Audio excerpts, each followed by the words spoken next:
Welcome once again, all you Warhammers and Warhammies, to the best episode of Big Empire. Blah, blah, blah. No, it's now the worst episode of Big Empire Hour. We don't do second takes here. We do Don't do sometimes, but second not today. takes. Not today. Oof. Oof. That's fine. Just Big tripped Empire right over Hour. yourself there, buddy. You know. Well, I'm Big M, kind of your host, I guess. Well, it screws it up, like we'll get into in the future. Jeez. Along with my co-host, Cole the C, Mr. 4-1. Spoiler. Hi, guys. See, I screwed it up again. 3 and 2. So 3 and screwed 2? it up. Yeah, 3 and 2. Screwed it up the third time. Very close. Yeah, it's all 30 right. seconds in, screwed it up this many times. Well, just kill it now. Just go watch Warhammer Weekly, guys. Too bad it's Friday, so you've probably already watched it. Anyway, Go watch it. It's been on forever. I'm sure you haven't watched them all. That's fair. So, we've this was February, which is supposed to be a short month. That's what they tell us. I don't know about you, but I feel like it has been several months since It's been a long episode. one. It has been. It has been a while. Again, you've been through a little more than I have. Like, That's okay. you're finishing up your move and transition into Ohio. Yeah. Already taking on traits and. Yes, I am, very sadly. I'd say it's in the air around here, but that's a little sensitive topic right now. We had Brewhammer at the beginning of the month. Yeah, man. That was a great event. The guys did a great job. Yes. Needless to say, I did not do well at it, and it was, I think, my favorite part of the general experience was afterwards when Neil was catching up on Power Hour and was giving me a hard time because he's like, here I am listening to you talk about your list, seeing your eyes full of hope. Yeah, just for that to get crushed all day one. Yeah. That's Meanwhile, I showed up and was like, yeah, I've got what I could find from the move. Day one undefeated went, what did I do? Well, again, to be fair, elf bullshit. So elf bullshit. That's fair. That is definitely fair. Well, we'll get into all of it here. We got, I don't necessarily know if we have a ton for you, so, maybe we won't keep you longer than we need to, and we'll get ready for... We'll see. Yeah, we'll get something prepared for March. Of course, we can already tell you next month we're going to have a very big episode. Yeah, we will. Good old Adeptawalt. We're going to have two topics. We're going to have Adeptawalt, where none of us really felt like going to Adepticon this year. So we're setting up shop at Neil's house, and we're just going to basically have 72 hours, maybe more, a little bit more, of just consecutive gaming, whether it's going to be Age of Sigmar, 40K, Kill Team, Marvel Crisis Protocol. Just trying to get that in there, huh? Hey, man, I'm not the only one bringing Crisis Protocol this time. Fair enough. We got two other people, and maybe we might have another game. We'll have to wait and see. We'll have to wait and see. And then, of course, we also got our big announcement that KO is getting their god-awful book here, going up for pre-order for you tomorrow. For me, it's keeping those expectations low. Oh, my God. See. We might even talk about a little speculation, add a little time in here. There we go. Give somebody something to listen to while they paint here. Well, so I'll tell you, like right now, like Coach said he already has his preview video like recorded and ready to launch. Okay. And I commented on his YouTube post. I don't know. I guess you just post. I can't remember exactly what I said, but I said, there's not a world that I believe in where James Workshop is going to allow a good Karajan Overlords book out of the shop. And look, you had your one, and that was it. Our eternal optimist Coach replied, "Maybe we'll get another apology video."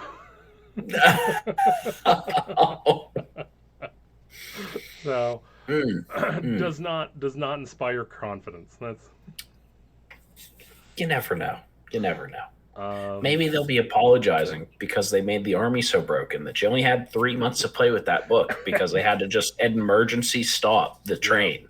I'm sure You Final know? Car will be back. And there'll be a fun army, and it'll Yeah, be you know. it'd be great. All right, so move over here to the news here. Uh, what's funny is like the news would have started February 1st, but there was no Yeah. news on the first or second that was worth any while. So we're starting off here on the third with Angron versus the World. Can anyone survive a duel with the Red Angel? Um, so okay, I think we talked about Angron. Whenever he got leaked, yeah, a while Yeah, back. um, you were a fan, right? Yes, I'm a fan. Yeah, Looks great. me too. Me too. Yeah, Great job. yeah. If Uh, anyone's against that model, yeah, check your pulse. That thing's great. It is exactly what it needs to be. yeah. You just don't like Warhammer if that's not your model. That's Right. And hey, we've got another Primarch, of course, for Chaos, but right. hey, another Primarch. Well, and again, we keep there's the rumors for 10th is going to be the release of the Lion. Hey, Um, I'm down for it. Any loyalist Primarchs we can get, I'll take at this point. right. I'm I'm shocked that they've gone this long. I, Yeah, I no, definitely. Especially since it felt like the first three we rapid fired out. right, right. And now it's been 2 or 3 years, it feels like, Oh, maybe a little since we've longer had than that. But probably. so, for these articles they have of like new big hotness versus all the old hotness. Right. I hate these video or these articles with Yep. a fiery passion. Now again, Angron, I get it. Angron, I don't know his points, but they should probably be like 1100. There'll be a lot, I'm sure. There'll be, you know what? Just because knowing where corn is pointed, at least just the demons in 40K, he'll probably be lower than you think. But because he's a melee unit, it won't be that bad. Yeah, yeah. So again, of course, he beats everything except. I love this one, the 50 guardsmen. Of course, of course. Hey, you got to um, make sure. but then the Lord of Skulls. I mean, sure. Yeah, Then I was shocked to see the Mortarion win. yeah. I'm Um, Mortarion truly is just that tough that if you roll on the higher side of average, he can probably take anything. yeah. And again, so like I would actually wish these would be a little bit more realistic, and Mhm. you have this sort of thing where it's an actual like, hey, we're just going to look at the odds, and we're just going to put the Mhm. little spiel up like we actually played it. And we're actually going to say where they kind of sit, as opposed to, oh, it's so good, right around, buy it and just win, just push it down the little table and win. That's Right. ugh, ugh. All right, February 3rd, Middle-earth strategy battle game, the state of the game. So as we were talking, it's such a good game. It's such a unknown treasure. Again, honestly, the only complaint, or not even complaint, the only criticism I have about the game is not even about the game. I just think people play it too high of a point level. Oh, you think it should be much more of a skirmish game than what folks even play it as? Right. Well, so basically what it is you pair up fights individually. Okay. And so, like, let's say that you have two guys in base to base contact with one of your opponent's models, but your opponent Mhm. has a model on the backside of one of those models. Yes. You can't, by the law or by the rules, have both models attack the one guy. They have to go 1-to-1, 1-into-1. Okay. And so you have these games where you literally have like 50 models on the table. And you've just got this daisy chain going down the line. Well, it's not necessarily that. It's like, okay, here's this fight. Okay, we're gonna roll for this fight. Okay, then we're gonna roll to see if it wounds. Okay, now we gotta back them up. Move. We gotta do a little bit of movement going on, and so like um, that, like one of the most unique parts of the game, is very slow because Mhm. again, you have to do everyone individually. The only time you can really have additional combatants is if there's no other option, or if you have someone support. Like if you have a guy with a spear behind another guy, you can add his Mhm. attacks in as well. But that's really about it. So again, I swear, eventually we'll do a Middle Earth episode. Promise. Definitely. But so the one of the best things about the game is they don't touch it that often, Right. and that's what makes it good. Every once in a while, you'll get this where they send out the FAQ, who whenever they're like, "It's been a year. What are people like? What's kind of not looking good?" Right. um, Quite the opposite of Age of Sigmar right now. But yeah, They're so very hands on there. Yeah. yeah, as always, like I said, if you're looking to get into this game, honestly, what you could do is pick up the rule book, the Battle Company's book, and pick up any one of the warrior kits. The warrior kit is typically going to be a Battle Company. It's not always going to be the most balanced, but if you're just playing with your buddy, you can just go, hey, could you maybe not bring so many orcs or whatever? Great place to start, great place to learn the game. It's quick and easy. Um, all the kind of the in-depth rules are basically like hey, is there a rule to jump over barrels? There is. Let's look it up. Cool. Very cool. Moving along on the 6th, Blue Balls the Game, Old World Development Diary. I think because of how much they talked about it this month, we're probably closer than what I was at least predicting of whenever this is going to come out. We'll see. 24, maybe Yeah, maybe I'm 24. I'm thinking. when okay, so we are in what year one? We're entering year two of Of the third talk edition. of this. Yeah. Well, we're Oh, entering third edition, third yes. edition, right? So Yep. we're looking 2015 or 2025 for fourth. I think it'll be 24 for fourth. Ooh, ooh, Yeah. Yeah. guys, I don't know when you're going to put this out, but you should have done it this year or last year. You already wrote the game. You wrote it 9 times or 8 times. You know it's Yeah, the community did that ninth one. but yeah. So, anyways, we got another article confirming that there's going to be Tomb Kings. Again, if anyone thought the Tomb Kings weren't going to be in here, I think the whole point of this is to bring back all the shit that everyone was bitching about it being gone. Yeah. So I think we're going to get our Tomb Kings. Well, we know we're getting the Tomb Kings. We know we're getting Bretonians. Um, Right. so yeah, like I said, I think it's going to be a great game. I know we've talked about it a lot in the past, so I don't want to go too much into it now. But like Right. at the end of the day, out of all of the rules changes and all that other stuff, um, I just hope they just kind of because well here we'll have a little bit of a discussion here about this. So now that you've been playing a little bit more Warhammer Fantasy, Yes, um, I've gotten to play 5 games of it as goblins, but yes, now that I'm actually taking the time to put some stuff together, thank you, right, Neil. Uh, there's a certain old school rigidity to the game. yeah, Whereas, like, I think Age of Sigmar has a lot of like open and just eat like, oh, you just want to play, just play. yeah, that's true. Whereas fantasy is very much, no, no, no, no. Where'd you put that unit? Okay, well that's where it is for the rest of the game. Okay, like, and again, like I said, it's low movement, Hmm. rotation penalties, not penalties, but like to me, it feels like you're getting penalized if you need to rotate. Um, Okay. Not being able to flee from combat without the chance of just getting wiped off the table. Yeah. Like there's a lot of unforgiving nature to the game, and I would like to see them dial that down. Okay. Let it so it's not the people that have been playing for 20 years that come in, roll up, wipe you off the table, and then you move on with your day.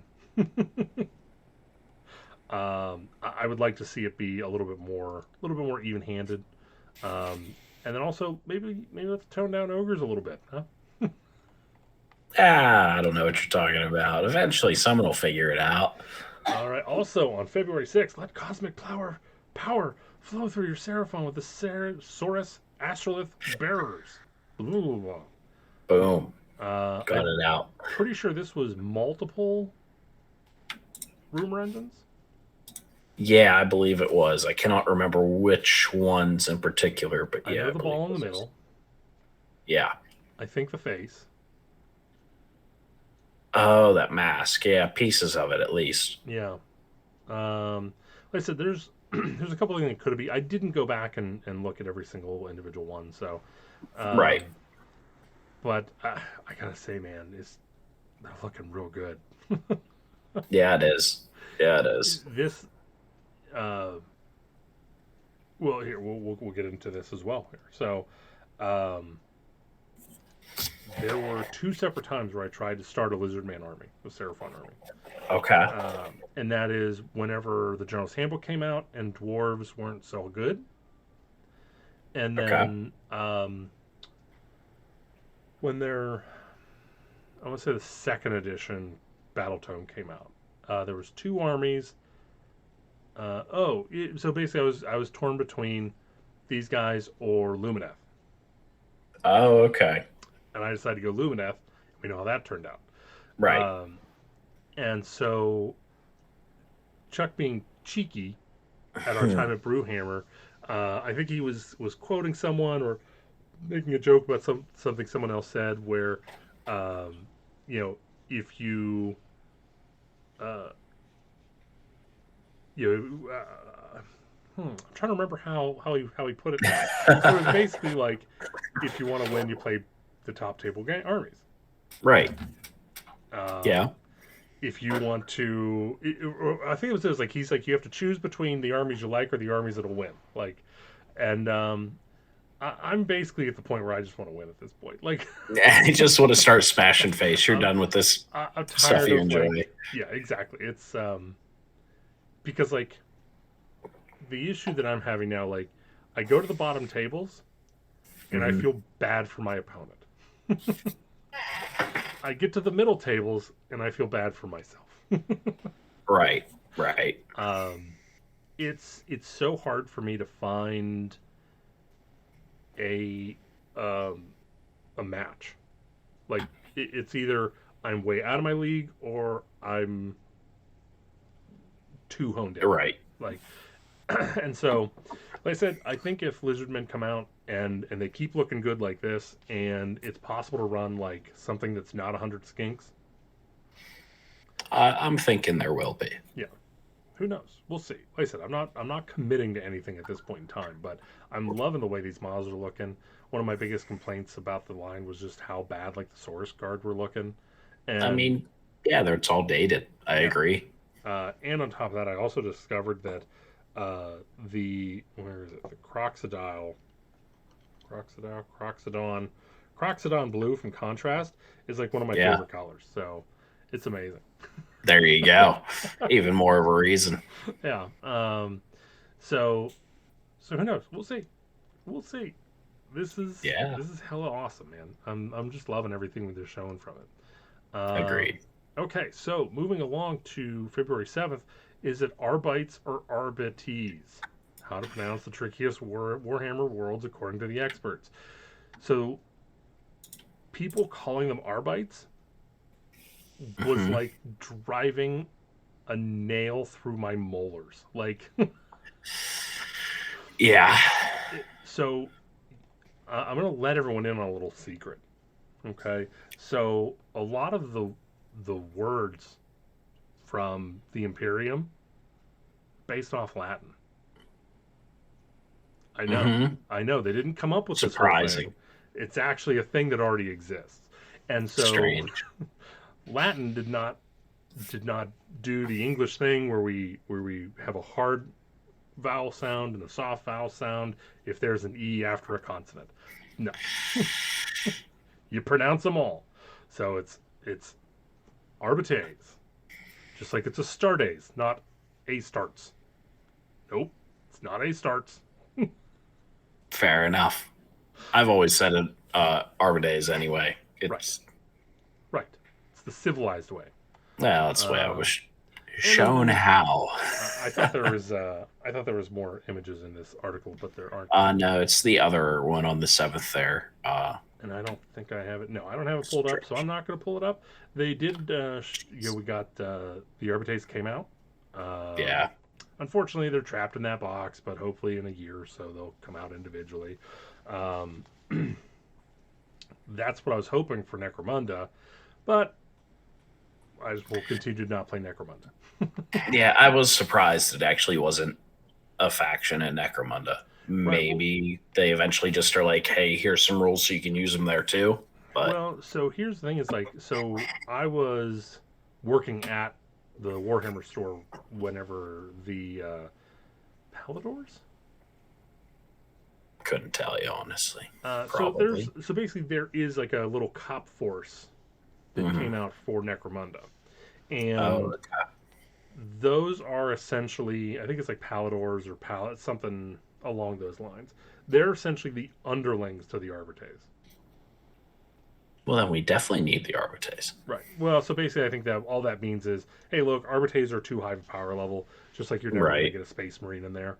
Which, Fair enough. although I would say, how cool would it be if Necromunda got like a bunch of like rogue Space Marines that just didn't have armor? Oh, geez. Yeah, that could be entertaining. Just 2 or 3 of them. That's Right. it. That's your whole force. army. Yeah. Like, you're just sitting there with like a crowbar or something. That's Right. all right. Moving along. February 7th. The vampires from Warcry. Yeah. So they're still cool. I still don't play Warcry. the I was looking at these like, so the lofty disdain. A fighter can make his reaction when they are targeted by a melee attack action, but before the hit rolls are made. Add 1 to this fighter's toughness characteristic during that activation. Yeah. Again, That's too bad. that sounds really good. I mean, it helps. I mean, now I'm looking at the card and I'm realizing we've got some toughness 4 in here. We're going to take it to 5. I mean, I haven't kept up on who all might have strength 5. Yeah. Jeez, this one guy's even rocking strength 6. Okay, jeez. They feel good. They feel really good for this game. Yeah. You aren't going to have a lot of them, but. No. I mean, you'll still have more of these guys than you will of Stormcast. Maybe. I think I can pretty consistently get 5 Stormcasts in this. Yeah. Well, we'll see.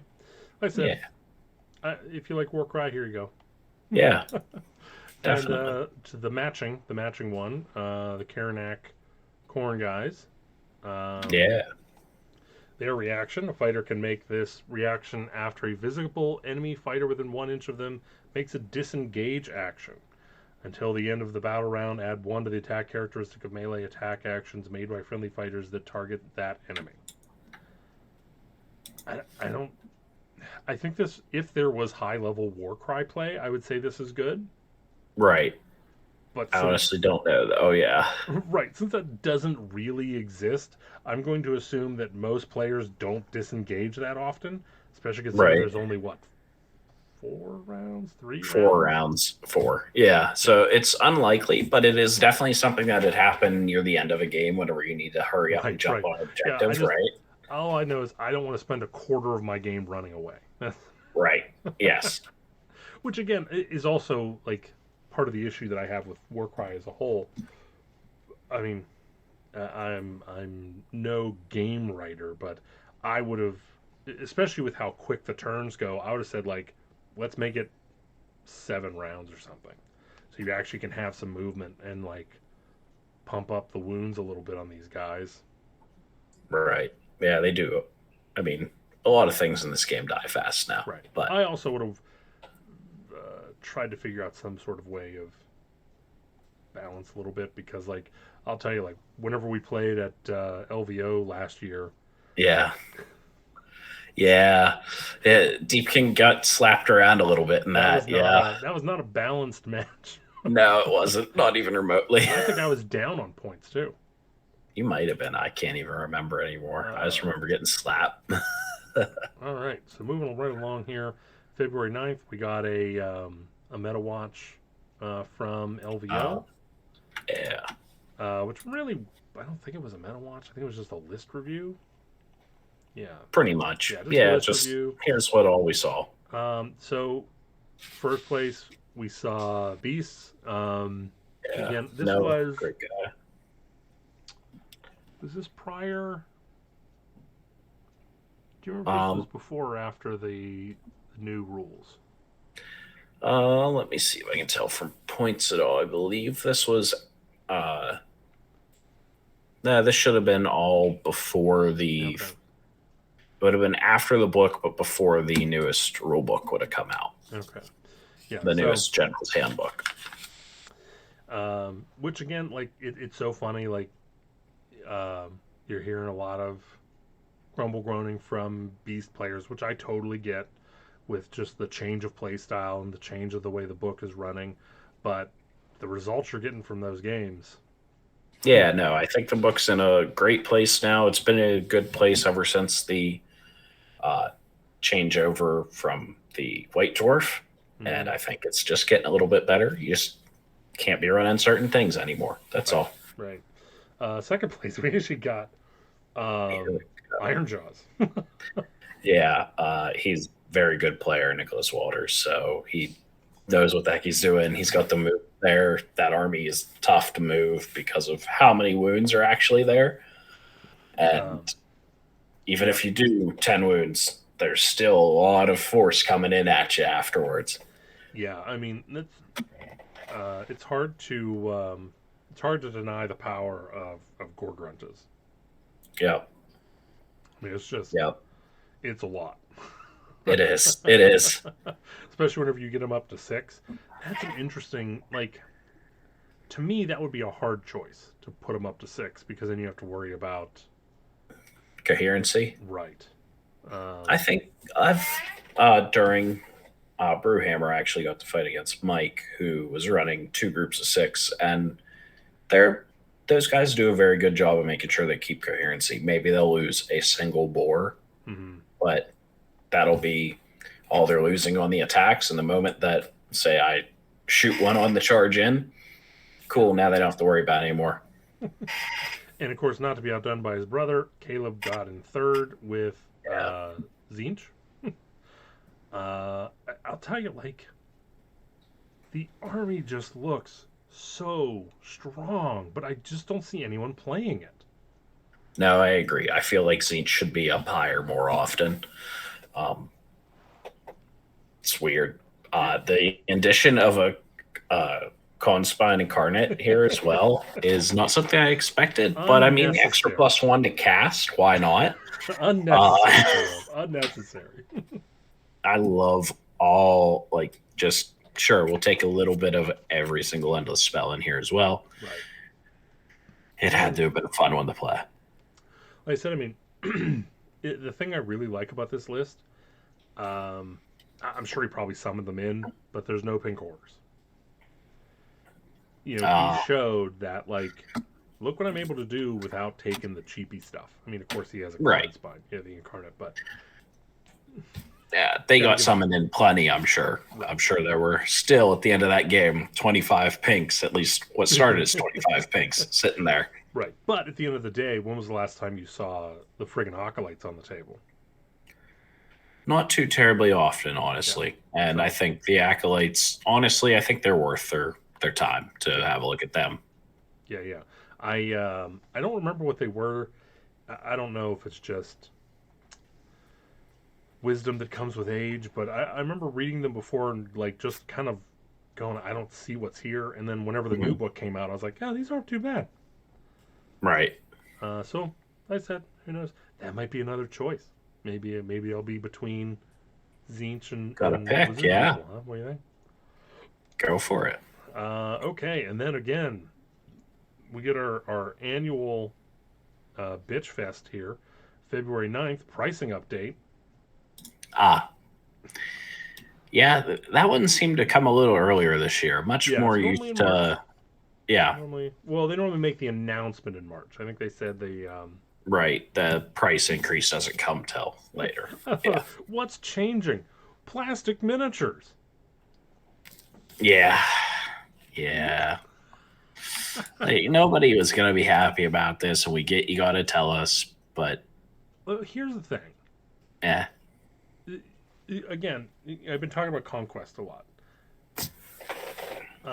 Last month, mhm. Conquest announced their price changes, and half their kits went down Hmm.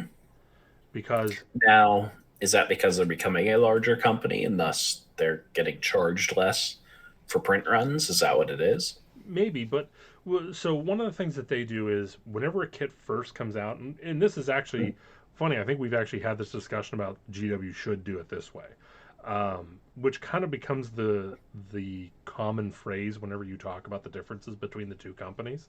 Hmm. But essentially, Parabellum puts out a model, and Hmm. it's at GW prices.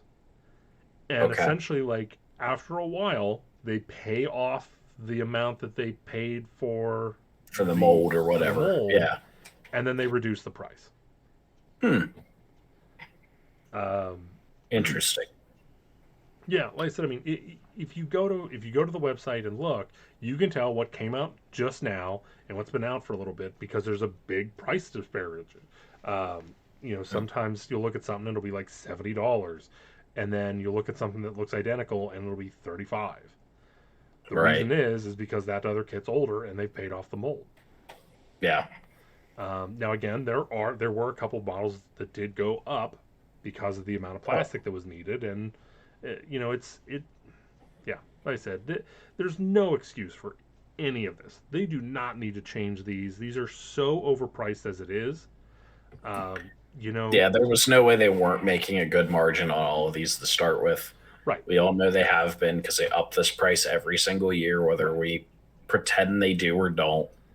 exactly. They're just this time they have a good excuse, and they're like, "Look, guys, inflation this time." Oh yeah, inflation. Well, guess what? 6% is you're yes, this year you're keeping up with inflation, but what was your Right. excuse to do 6% last year and the year before that? Right. You're essentially doubling the normal Yeah. the normal inflation, and it's Yeah, like, that's true.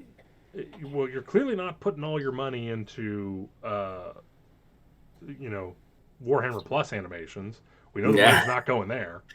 Yeah. We know that. We can guarantee that much. Okay. We know we're not doing that. We're not losing money there. We're not losing money through coupons or deals or prices or specials. None of that's going on there. Mhm.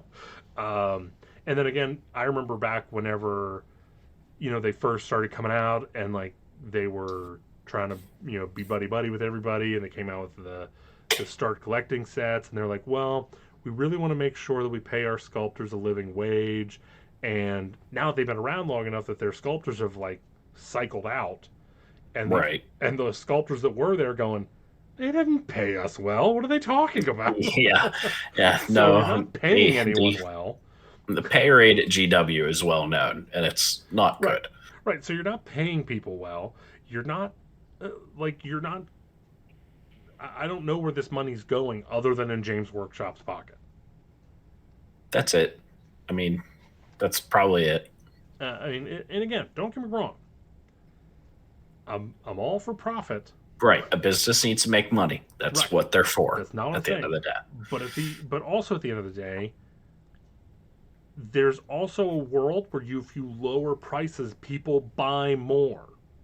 Right. And there's also a world where, especially in the world of 3D printing becoming more and Right. more of a thing, you will eventually just price people out of this hobby. Right.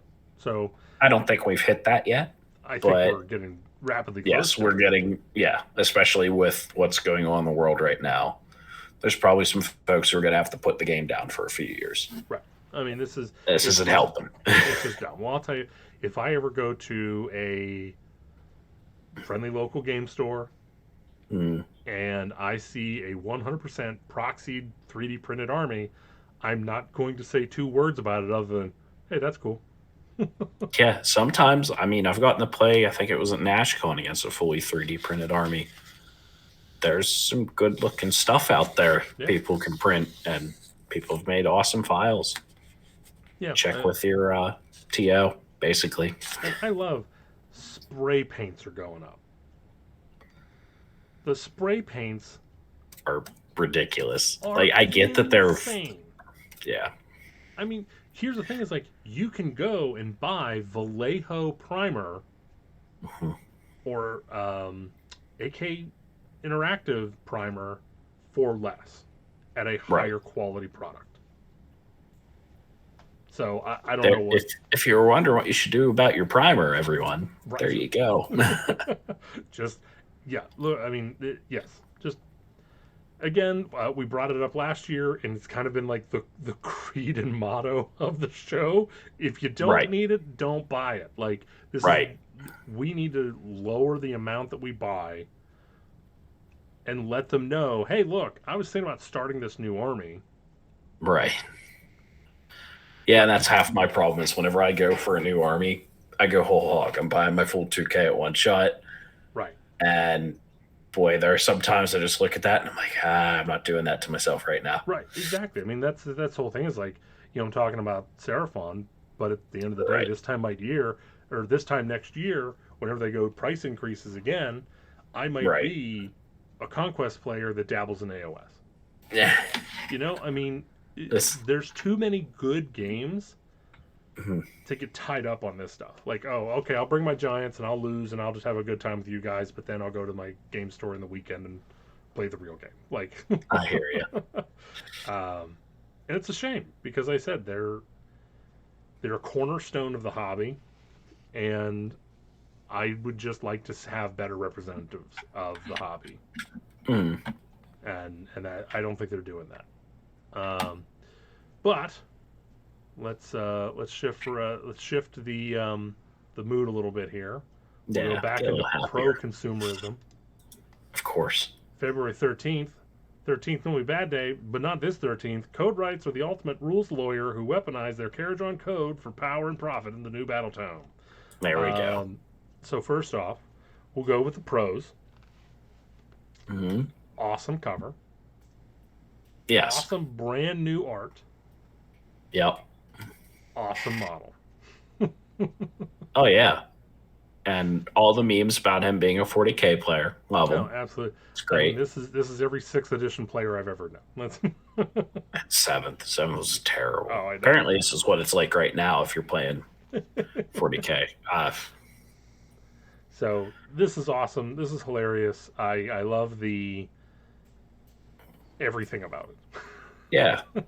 I can't believe the books that I said was Zinch actually was KO. Yeah. You Yeah. remember the scale with the books in the I back? do. I do now. You're right. I forgot all about that. Yep. Um. And then his ability is so cool. I No, mean, I just love it. It is legitimately just a reword of, well, actually. right, right. Um. Love Boy, it. I'll tell you, man. So we got, this past weekend we got the news that the pre-orders coming up this week, Right. and so we're recording at the time of recording is Tuesday, Yeah. and we have no articles about what they're doing with the rules. Well, sure. We got to see two footnotes, I think, in that same article that he was in there, Yep, right? that's well, again, it's not really I know. what It's they not a normally lot. do. It's not a lot. It's not it's not It's not the normal fanfare that they give a new confidence book. building that they're like, we know you're dwarf players, so you're just going to complain no matter what, so we're just not going to tell you. I mean, to be fair, they're about to bang out a lot of books in short order. They've That's already true. started banging out a lot of books in short order. It's true. right Well, now. we'll see. So, We'll see how your corn gets their treatment whenever. hey, it'll be fine. Corn will be fine. Don't do that to me. I'm a positive person. All right. We'll see. We'll see how it is the week before. We'll see. We'll see where Yeah. you are. That's, Fair enough. but yeah, like I said, I mean, it's. I'm not gonna lie. Like to me, I I find the code, as far as the rules go, is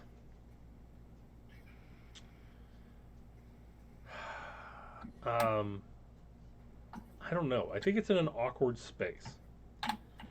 It's a rule type that I Mhm. feel should not be game defining, and at the same time, the rules themselves kind of fall somewhere between. Like they're more than slightly impactful, but they're less than determine the game. Right. Um, and so it's really odd because you are sitting there looking at, what rule is kind of the one rule that I might get use out of once or twice in the game, or three times in the Right. game. And now you Yeah. have this setup where you can change your footnote. Hmm. And so I'm interested Which, to see what they do with the footnotes right. because That very well may help define your army. right, I like the one where you get the once per game 3d6 charge. It's a yeah. cool idea. So Well, maybe, if you had anything worth charging. maybe they're going to become a melee army out of nowhere. Yeah. Melee army with no new units. They don't need a new units. You just have all the balloon boys. I remember them tearing people up once upon a time. So what's funny is every time I go and look in like my little cubby hole where there's some extra models that I haven't Hmm. touched in a while, there's more balloon boys. Yep. Every single nook and cranny of my Look, house has balloon guys in it somewhere. Whether they're look, Sky Wardens, Endrin Riggers, it doesn't matter. I'm calling it now. That's going to be the meta. You're going to want to run all of them. So you're going to need to get them all painted for us, Matt. Well, I already have like a lot painted. Now, Not enough. Not enough. right.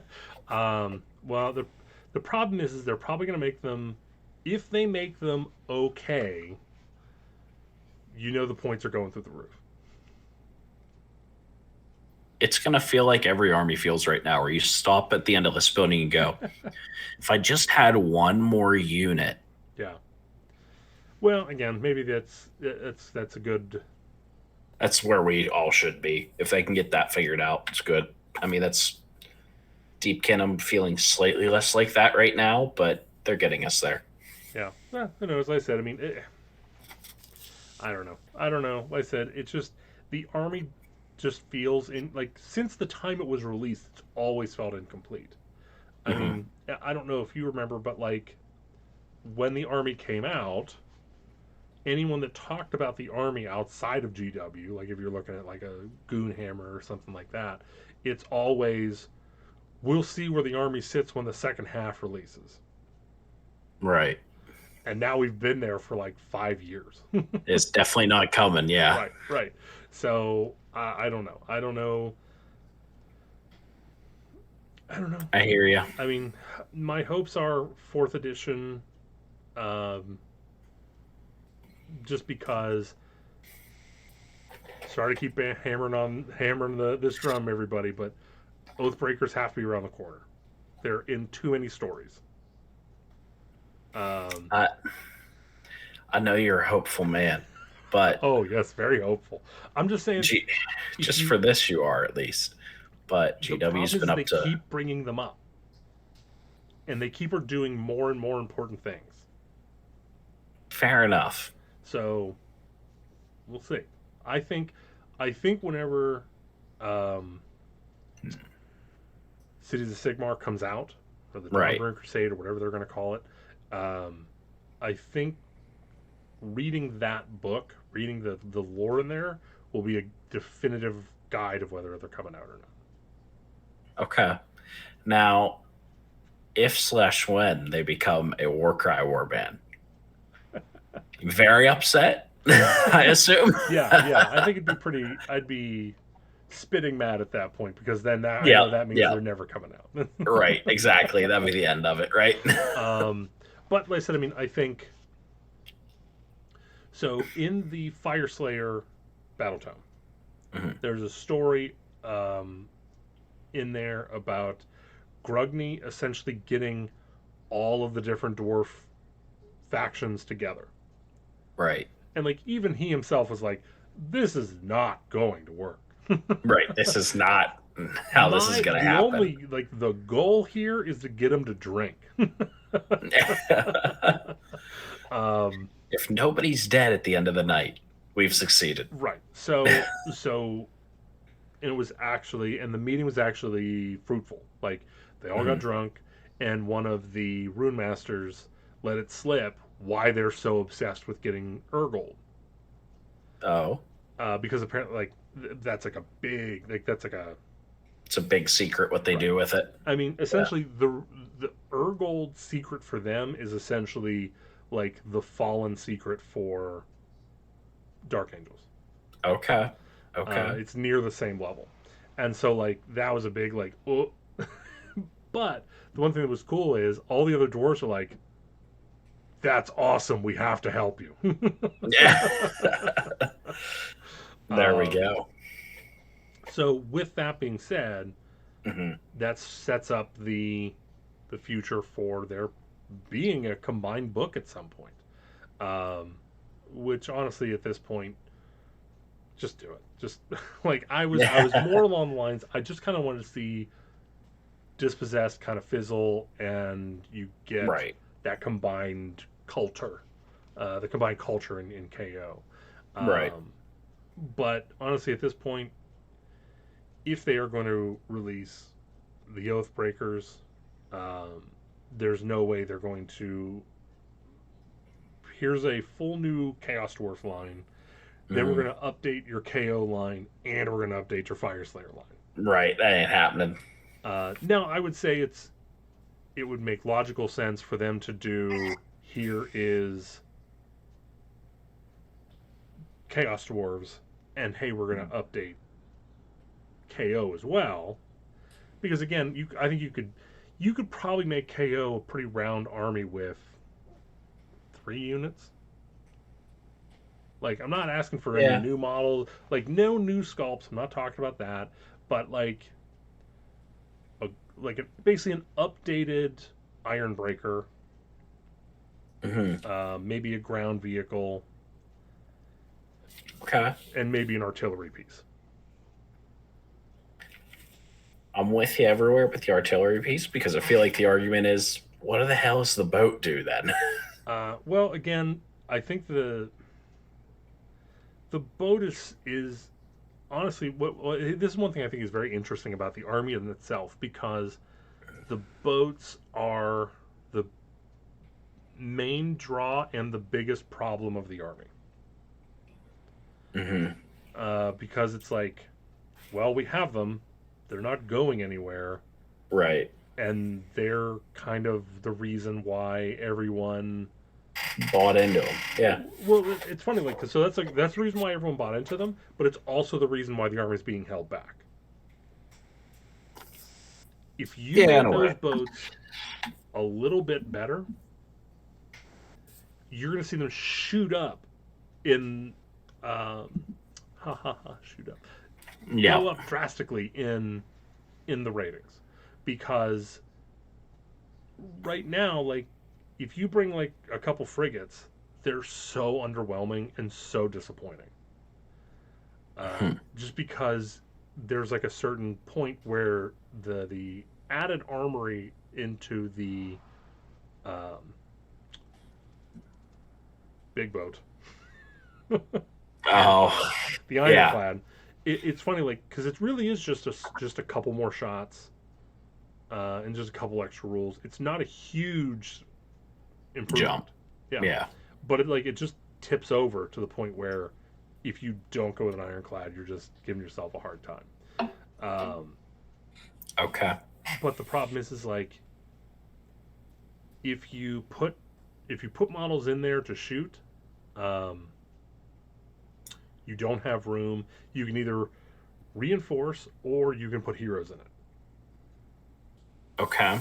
And Yeah. so it's like, well, the whole point of it is to have heroes in it, but then the whole point Right. is then, Have but this then big there's bubble and yeah. right, and then there's not enough shooting. Mm, But then whenever you do put like, so let's say you pay an insane amount to put up on a reinforced unit of thunderers in okay. an Yeah. ironclad, you're talking about having, well, clearly at that point you're only going to go with the rifles, or maybe the rifles and add in the mortar and the cannon, Okay. because the other ones are, they're not bad, but they're, you don't want them on the boat because you want the boat to be at maximum range. Okay. Um, I mean, you're looking at essentially 20 shots. I think threes Understood. and Okay. threes still. Okay. Let me double check. It's been a while since I looked up Thunderer. Sorry, guys. That's fair, buddy. Yeah. I don't remember. I want to say they're Right. Well, because again, fours and they're threes, 130 actually. for five. Right. So they are threes and fours. Oh, I thought it was fours and threes. Okay. Yeah, threes and fours. So there's nothing you can do to get that boost. And then the Aether Cannon is fours and twos, and the mortar is fours and threes. Okay. So you at least want to go that route so you can give yourself all out. Right. But the, No, I hear you. I just, hear you. and then of course you have, if you want to go Arcanauts, then you're looking at, I believe, one shot per at fours and fours, maybe two shots. I can't remember anymore. But It's so rare it's that I fours get to and play fours. against them. Yeah. Fours and fours. I don't think there's any rend. Okay. Arcanaut Company, at least only 90 points. So There yeah, we go. privateer pistol, 9-inch range, two Okay. attacks, fours, fours, no rend, one damage. Um, Now, as far as the loadout goes, 1 and 10 can upgrade to um, the cutter or the skyhook, and then 1 and 10 can go the cutter as well. Gotcha. And arcane cutter. Oh, I'm sorry. I'm sorry, people. So so this is another thing I hope they fix. Like, simplify this shit. So I'll just go over the paragraph here. 1 and 10 can replace their privateer pistol and arcanaut cutter with aethermatic volley gun and gun butt. 1 and 10 models can replace their privateer pistol and arcanaut cutter with a light skyhook and gun butt. 1 and 10 can replace their privateer pistol and arcanaut cutter with a sky pike. So there's no reason you'd ever change it with a sky pike, because one half decent melee weapon. Yeah, I hear what you're saying. Yeah. No, what do you think? So, anyways, the aethermatic volley gun, I, I, I, the only reason I would ever take this is because it's 12-inch range, 6 attacks, Okay. fives and fours, one rend, one damage. Oh boy. Okay. So you might get one hit off. Right. And then the light skyhook is 4 to hit, 3 to wound, rend 2, d3 damage, 18-inch. That's what I'm talking about. Okay. So that's whenever you would at least see some Arcanauts where you could take, because you could give 3, whatever 3 weapons you want. Yeah. So you gave 3 light skyhooks, put it on a boat, and then you got, of course, 3 decent shots. And that was worth the tax, you know? Fair enough, yeah. So, like I said, honestly, I don't know what you do with Arcanauts. I can't say I know the army well enough to be giving you any help there with that. What exactly they should be doing? They should become more of the melee portion of the force, is what it almost feels like. Like they're the Marines you're sending off the boat. Well, so here's my thought, and that is, we haven't played against. No, we haven't played against. So you haven't played dwarves in fantasy yet, right? In basic fantasy, no. So in fantasy, the special rules for the army. If dwarves charge, they get +1 Mhm. strength. Oh wow. Okay. If they get charged, they get +1 to their parry save. Oh, okay. So they're sitting on like a 5 up board then. Right. Okay. So what I think they should do is not necessarily do that, but I think they should take a page out of that book and be like, hey, let's make it so on paper they're bleh, they're milk Right. toast. But depending on what's happening, they Right. might be If they slightly better one charge, way they're a or little another. better at melee. If they don't charge, or if they are outside of 3 inches of an enemy, they're better at Right. shooting. Something like that. Or if they're on an objective, they're better shooting. Yeah. Um, or hell, even if they're on an objective, they can be issued Unleash Hell for free. There we go. That's not too bad.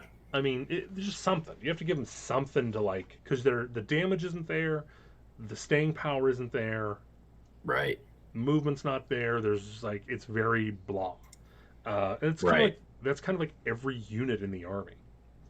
They're so scared of the shooting being overpowered that Mhm. everything is threes and fours and fours, fives and fours, um, and it's like so you just don't take any of that stuff because all of your ships have better shooting. Right.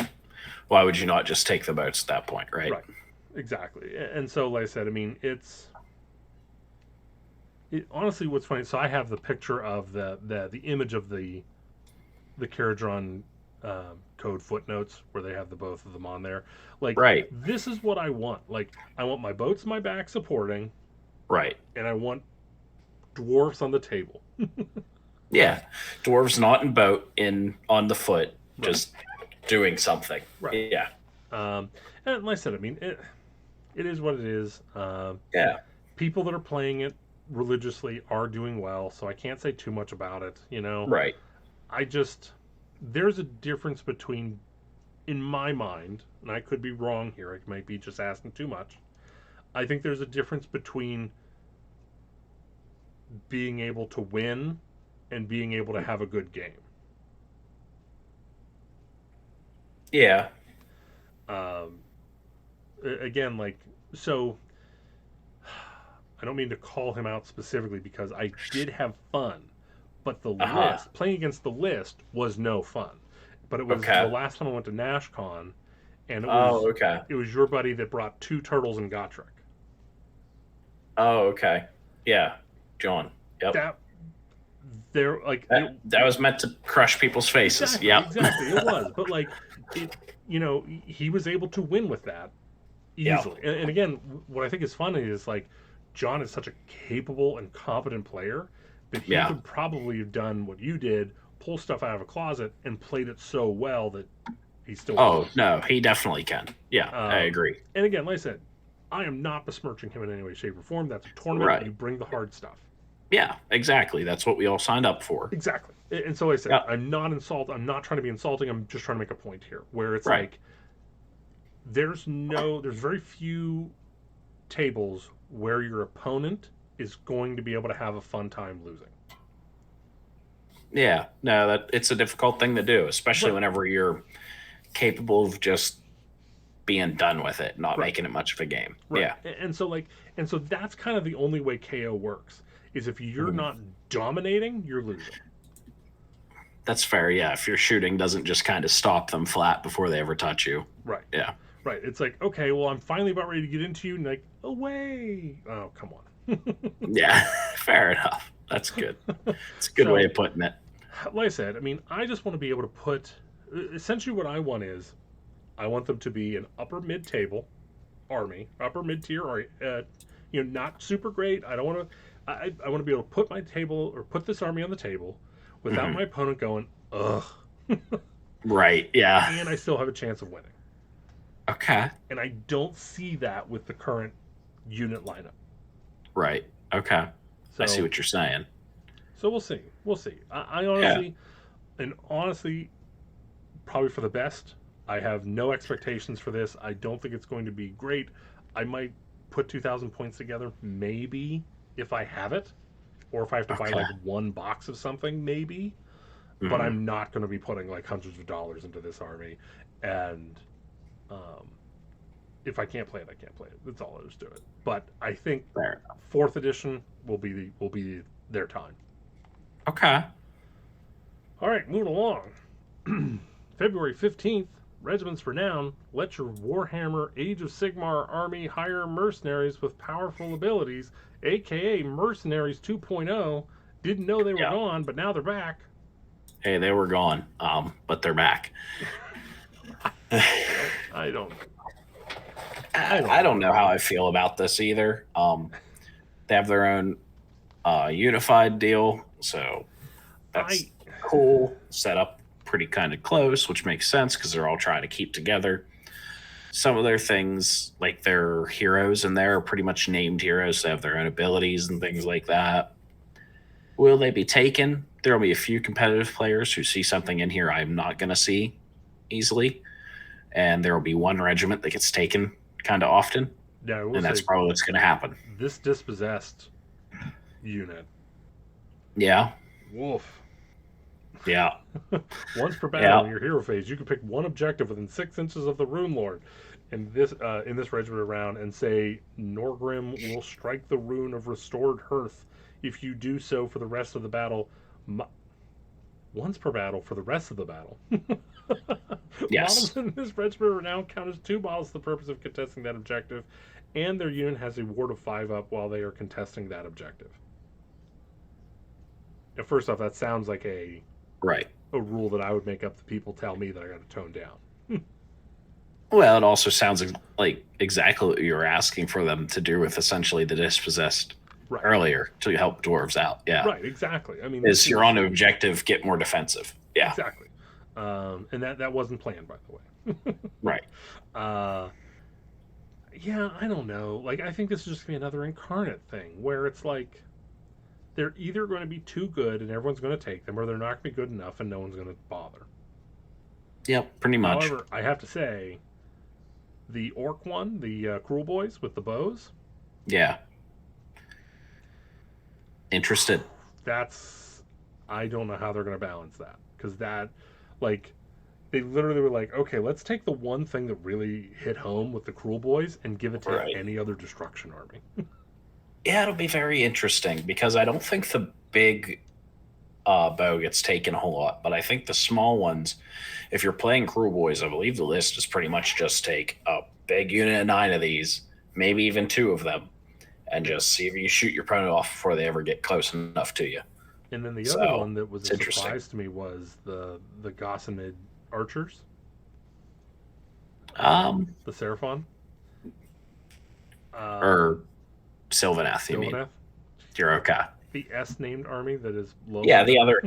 Yeah, I'm like the interesting thing is like they're already arguably overpriced. yeah, they're an expensive unit. I agree. To then couple it with a required hero. Right. So we're probably paying 400. I can't remember what the hero's points cost is. I think Yeah, I the mean, archers are 220. It's gonna be Yeah. very interesting. Yeah. Again, Pink Horrors, like, is this literally Pink Horrors with? Pink horrors. I think there's 2 endless spells in that.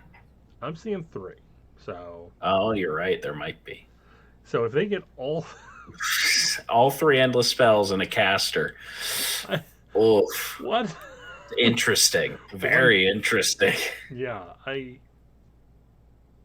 Yeah, for we'll the see. undead one, I'm actually interested to see if the corpse cart will be a little more impactful. Yeah, it's a hard one to do. The corpse cart's something that I feel like should work a little bit better than what it does, but Yeah. yeah.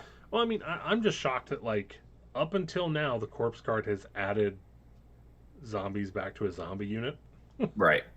and now that it doesn't do that anymore. Like Yeah, isn't it just like a plus to casting or something so, like that? there is 2 versions. That's, There's one that is additive, so they get +1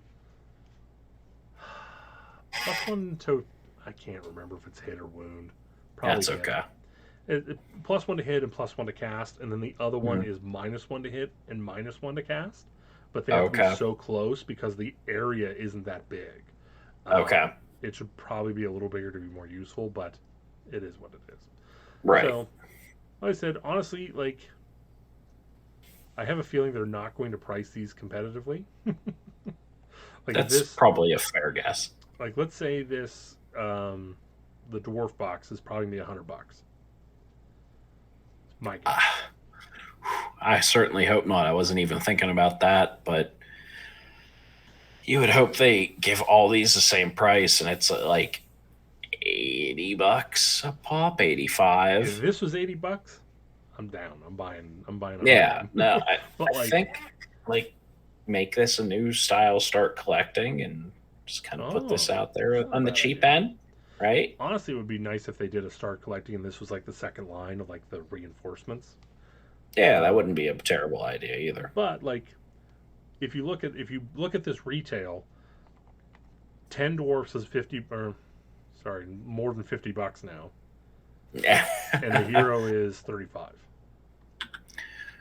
Is it still 35? Now's the question. Yeah, it's probably Let me run 35 now, over.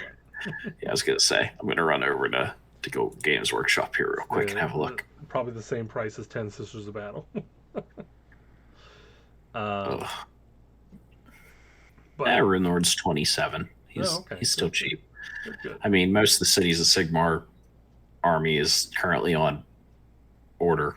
Or Oh like yeah, you have to order it through the site. well Hammers yeah. are $55, and yeah, Iron Drakes are $55. So Again, yeah, you're looking at $130 retail right there. right.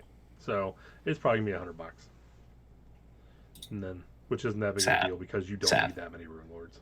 No. Moving along, I decided to pull out a little Horus Heresy. February 16th, the get the heads up on the Inhuman Assassin and the new Astartes faces.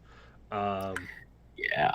I don't know what it is, but I fucking love this model. I don't know what it is either. It was such a weird one whenever I saw it. I'm like, I don't know what to make of you, but I think I'm okay with it. Like, I was like, how do you convert that to corn? Like, what could that be? Like, like I in any mean, way. it's already got the hooves and everything Yeah, for being in a corn army and all that. Like, it's a really cool looking model. yeah, When are we going to get this in 40K? Because obviously Chaos was doing something to these poor guys, yeah. and we need to see more of it. Like, it's terrifying, and I like it, especially if we're doing some Chaos. Let's make it a little bit of nightmare fuel sprinkled in there. And that's been my thing from the beginning. Like, that's one of the Yeah. reasons why I like the old Zinch, or the Okay. old pink horrors, because they're legitimately horrifying. Like, the blues are literally trying to rip out of the pinks. Like, Fair enough. that's, and then the Astartes heads.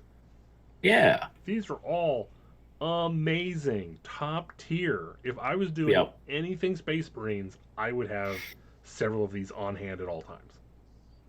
Yeah. You just might as well have them. They're going to be great for all your conversion work. You never have to have the same helmetless guy again.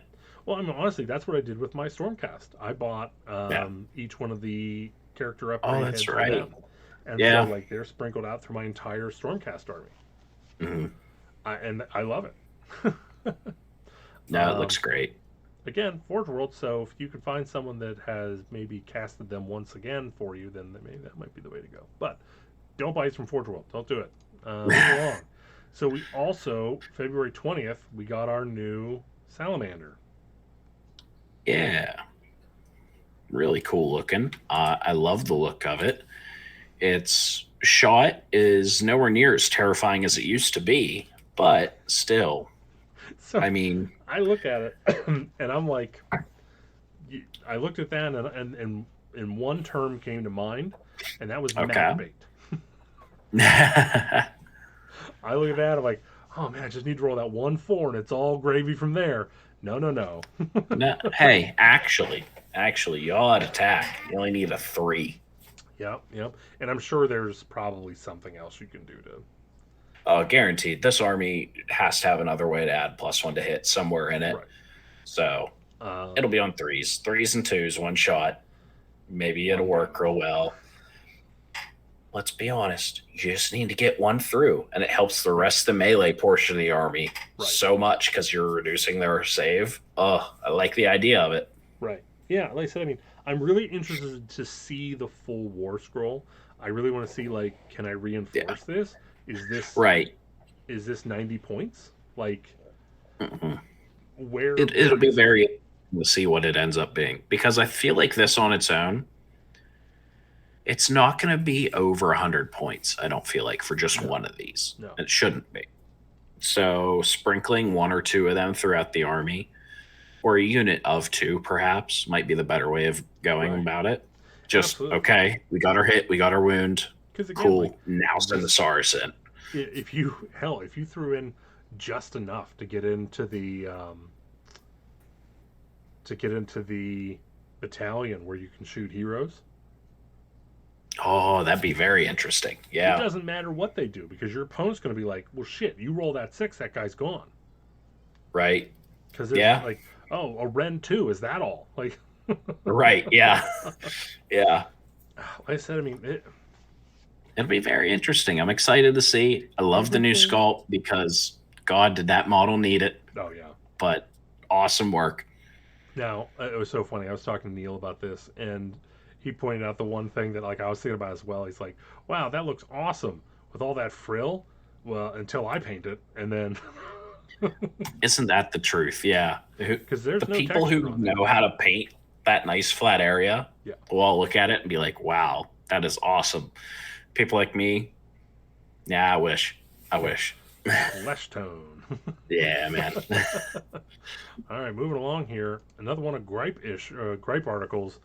February 23rd, the Brutalist Dreadnought tests its giant claws on 4 unwilling opponents. To be fair, I am glad that we have a melee dreadnought again because the old ironclad was my favorite dreadnought to use just because whenever it finally got to touch things, you destroyed them. And it was not competitive anymore, even in a remote sense. Like, But it was again, far though, too slow. But unlike Angron, he beats the Death Dread. He beats the War Dog Carnivore. He beats the Carnifex. He beats the Mauler Fiend. He is yeah, unstoppable. Or no, I'm sorry, he didn't beat the Mauler Fiend. But like, right. my God, like Yeah, 2 articles, 1 month, nothing can beat this melee model. Like, right. Nah. God, And I mean, I'm so come glad they on. don't do this with He's Angron. rocking them underslung multi meltas. It's going to be great. Yeah, don't get me wrong. As far as the model goes, I love it. No, I agree. No, I understand. You're just like, this article style is not the most fun. No, However, well, it's not. It, I, I I gotta add some asterisks to yours. I think it is incredibly fun, but I think it is useful is different. it was. I think it is very uh, damaging. Okay. Because either A, you're lying, or B, you're admitting to your power creep. I mean, if this model costs more than a Death Dread or a War Dog or a Carnifex, we are not. But if it's about the same points costed, yeah. Which you know it will be. Yes, I do. By the way, I was hearing a little bit of controversy about the new too many weapons Stormcast or Space Marine guys. What's your take on them? Hot take, go. Hot take as the positive guy on this podcast, I don't like them. Yeah. as apparently the negative guy, they're fine. Whatever. Yeah. Sure. I I don't know. It's not doing it for me. I It's mean, not doing it. I I think for me, I think what I will say about them, to get a little bit more than a hot take, I don't know their role, and that's kind of an issue I Right. have with Primaris overall. So what I think their role is to be is we had the old Devastators. Right. These are supposed to just be the plug-in for Devastators. The problem is that I think there's like no weapon options because you just get all of them. Yeah, I mean that's kind of my problem. Is like I look at them and I go, okay, well if these are the Devastators, then what are the Eradicators? Right. And Yeah. what are the Aggressors? Or is that the Aggressors? Whatever the guys that look like Terminators with the heavy weapons, but aren't Terminators with heavy weapons. They have the Oh, flamer options and the oh yeah. No, those none of them have even heavy weapons. They're like oh, storm bolters and they're just flamers, and that's mass it. attacks. Yeah, Okay, but yep, yep. eradicators though. Right. Eradicators are, I guess, just because of the Melta is the only reason you take them is if you need the extra punch, and these are supposed to take out your medium But then what are armor and hellblasters? elite units. That's a good question. You see, we're running into the Stormcast problem of we have too many things in this book, Right, and one of them does everything better than the others. right. And it's like I don't understand. Like, and to your point, like I see where you're coming from, but like there's nothing inspiring about the model. Like there, I, I, I can you agree with that. you took Yeah, a bog standard space marine you hand them a new gun. and Yeah, gave him a new gun. I don't yeah. understand why this needs to be a new model, like a new unit. Like I, it's like the Rick and Morty with the butter robot. Like, Right. what is my purpose? You hold this new gun we came up with. Oh my god. Uh, you hold this new gun that no one likes. Yeah, you And it heard was that. kind of You like, I hold mean, the Nerf honestly, gun. just to show my age, I was already in this mindset when the graviton guns came out. Like, Right. No, that's pre-trials. fair. All right, moving along here. Last article, February 28th. Copyright Council legal conundrums answered from across the realms. Have you read this yet? I have not gotten to. No. So it's entertaining. Like there's no, Yeah. but this is the first KO article we've gotten since the announcement of the book, Okay. um, and it's pretty funny. So honestly, just the first and last one are pretty Hmm. funny. So we'll go. I'll just read the first one here. Dear Codewright, in a recent high stakes negotiation, my business partner accepted my rightful ownership over the souls from all the dead in the mortal realms. Now I've learned he's taking them to make an army of elite lightning warriors. Surely this is a breach of contract. Solus Nah. Insight. His reply, unfortunately, your erstwhile contractee is likely well within his rights. Article 104, Subamendment 1, ownership rights of deceased property, clearly states that souls or soul like substances, following the rules of N-Thrix v. Sarathorel, held in transit between the realm of death and otherwise are not classified as deceased until receptions of goods, as defined in footnote FB. Any interception of said material would be governed by the passage of plunder, salvage, flotsam, and or jetsam. Specifically, point 3, right of greater claim.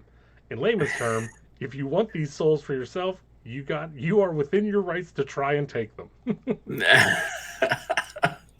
Just, Boy. like, I'm sitting here swearing off like all non-competitive armies, and I'm reading this shit. I'm like, oh man, Yeah. KO. Yeah. You We love got them. little You love them. blurbs, like little tiny, little like Of splash course. art that I think is really awesome. Like this first one here, I don't even know what I'm looking at. Yeah. it No, I mean they're cool ideas. The looks of them, but So we got a yellow orb, we got the KO symbol or a KO symbol, and then something in the right. back that looks like almost like a Fire Slayer symbol with wings. Right. Something going on. Or it's probably just a Aether engine, probably really. You're Um, probably right. Actually, now that you say it. yeah, and then I forget what the last one was. It was from. Yeah, I might as well read it. That's fine. Nah. Just again, the first and last are the best. The other ones are okay. They're worth reading. Okay. Uh, Dear Mr. Codewright, I am a Vindictor of the Hollowed Knight Stormhost. A few years back, I took out a policy with Arkwright's life insurance in Barak Nar. Since then, I've been killed 8 times fighting the forces of Chaos and Gur. Each time I put in a claim, but they refuse to pay. They say that reforging means you haven't really died, but I say they owe me 8 lifetimes worth of Aether Gold. Can you help? Heated and Jeez. Halahard. Wow. Just the premise is I hilarious. love it. I love it. Precedent set by the ruling in N penultima versus the Aesir Board of Reforging determined that only Stormcast Eternals spending a period of at least 24 Azir hours within the realm of death may classified as abandoned goods and thus dead. Arc writes, as a well established and respectable firm, have no doubt determined that all recollections of the soul were complete during this period. If you still feel underserved, might I suggest hiring capable legal counsel when signing your next policy? My rates are most competitive. I love it. I love it. Like, it's funny. Like, I was reading this, and again, one of the things that just leaves a foul taste in my mouth with both KO and Fire Slayers is they always throw in like the mercenary stuff. Right. And it's like they throw it in the battle tome just so you have a reason to like have them fight different things. But once you get past like the okay, we put in the fluff reasons to do stuff, they completely abandon it. Like just we're done with that now. Just it's get out of here. Now we're here to be sunny, silly, funny, zany dwarves. Haha, we're having a good time with the Pirates Code. Like right. All right, moving along here. Let's see.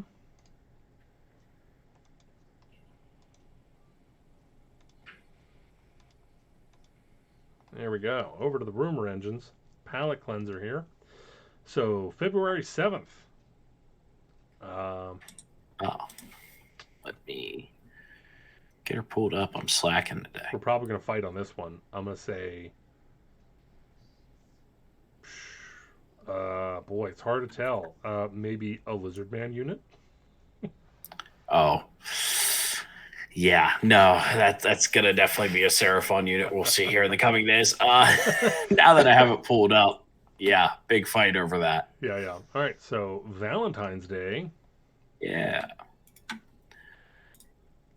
I mean, it's a Power Axe. That's for certain. 40k Imperium, probably a Starday's Power Axe. The only reason why I would say...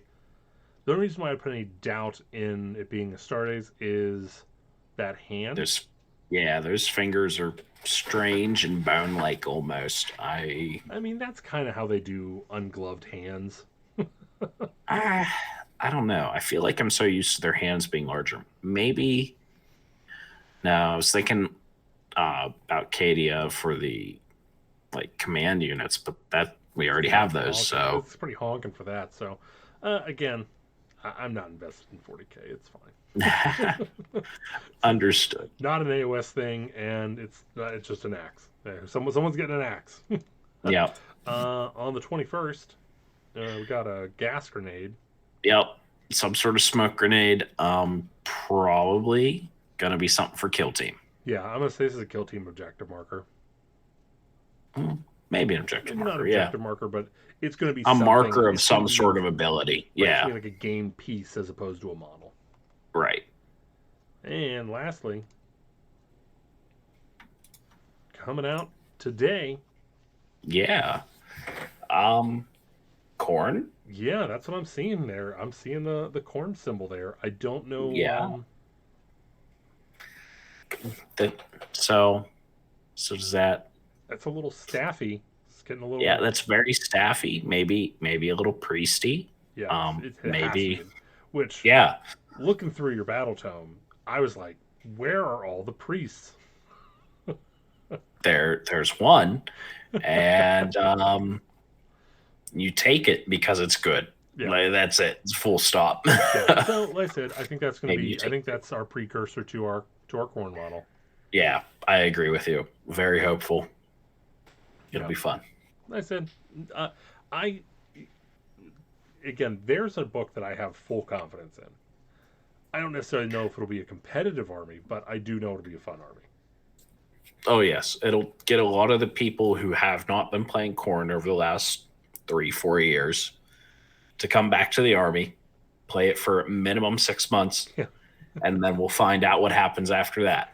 Do we figure out the book and at least can compete in the mid-tables or what? And again, like I said, I think that's going to be they have one goal, one objective with that book, and that is if you are not running forward with that army, you have made the book incorrectly, go back and do it again.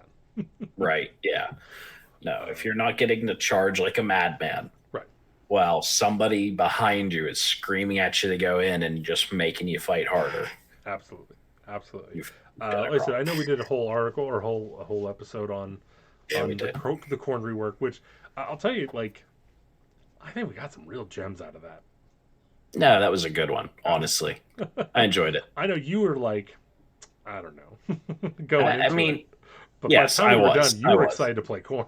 Yes, I was. The problem was that book didn't exist. No. So here's hoping they took some Well, notes and we'll have something good here. maybe what we'll do is if the corn book sucks, you and I will do a little project and we'll make our own KO book and corn book and make it fun. There we go. There we go. We'll at least have to make the two of them fight. Hopefully, you'll be able to shoot me before I touch you, Boy, that'd or be interesting. just the bad armies fight each other. It'll be fine. That'd be a very interesting. I think if you can get a game where Corn and KO fight each other and have a good time, the books have been successful.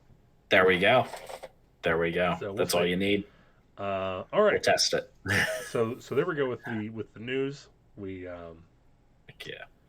got a lot of gas out of that tank. All right. I mean, yeah, we took a few little tangents. Well, I mean, That's okay. whenever like I said, whenever we have Brewhammer, and you know, it's only so much content there. That's Right. Yeah. Yeah. Matt really wants to talk about Brewhammer, you guys. It was his favorite event.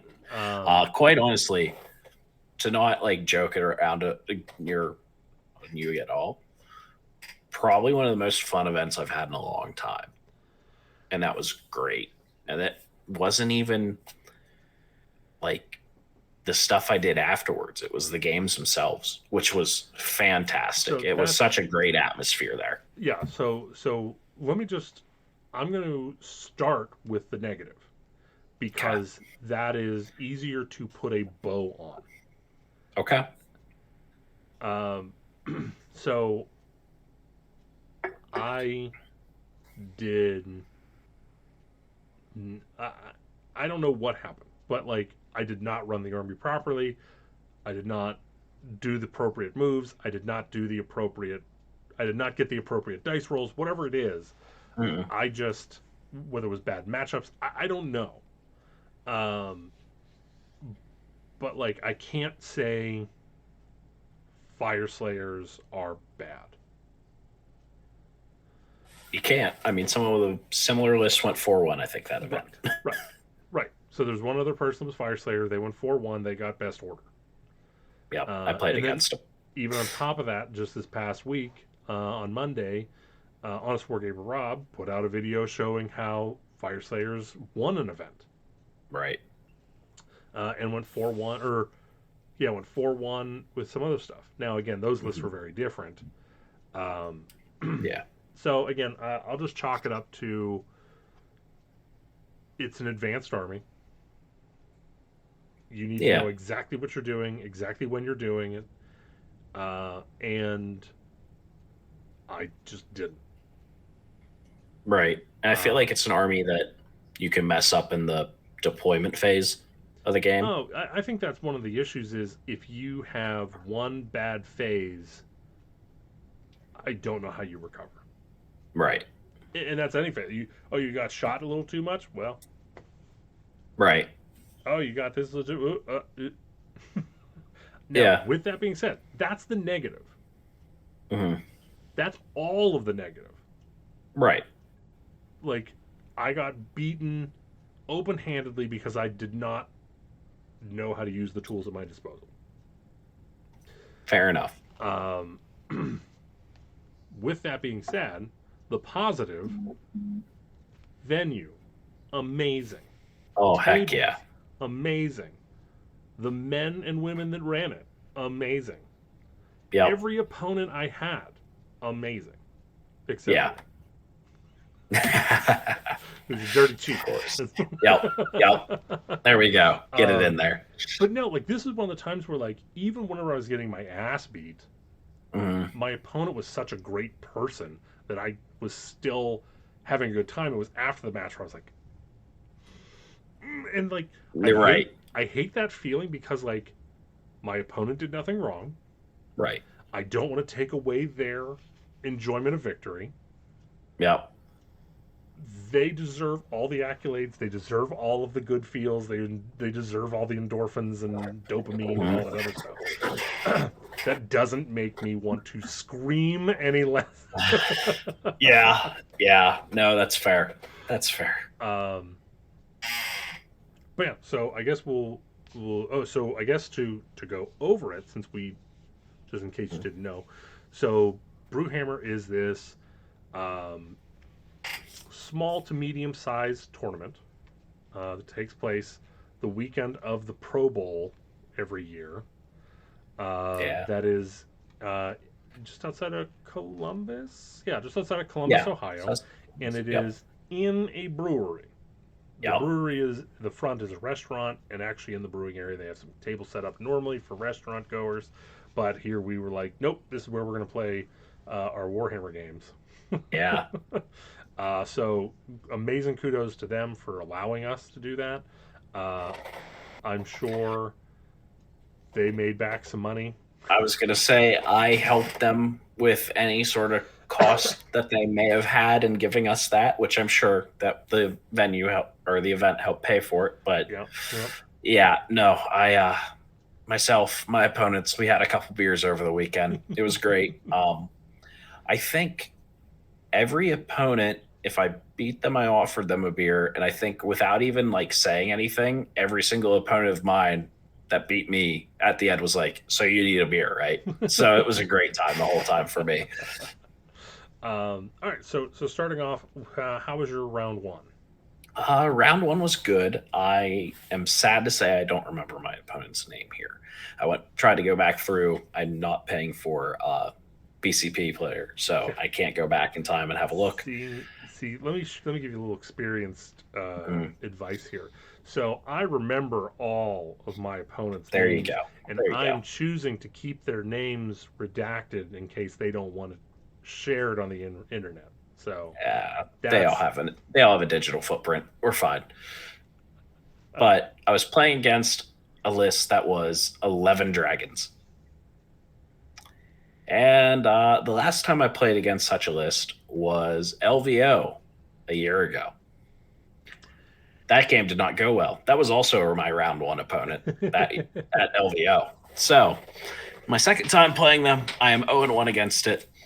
Uh, I was thankfully able to, without all the extra movement that they were able to get last time I played against them, I was able to set myself up that I got to get the charge off whenever I wanted to, and was able to push through and table the opponent in the top of four.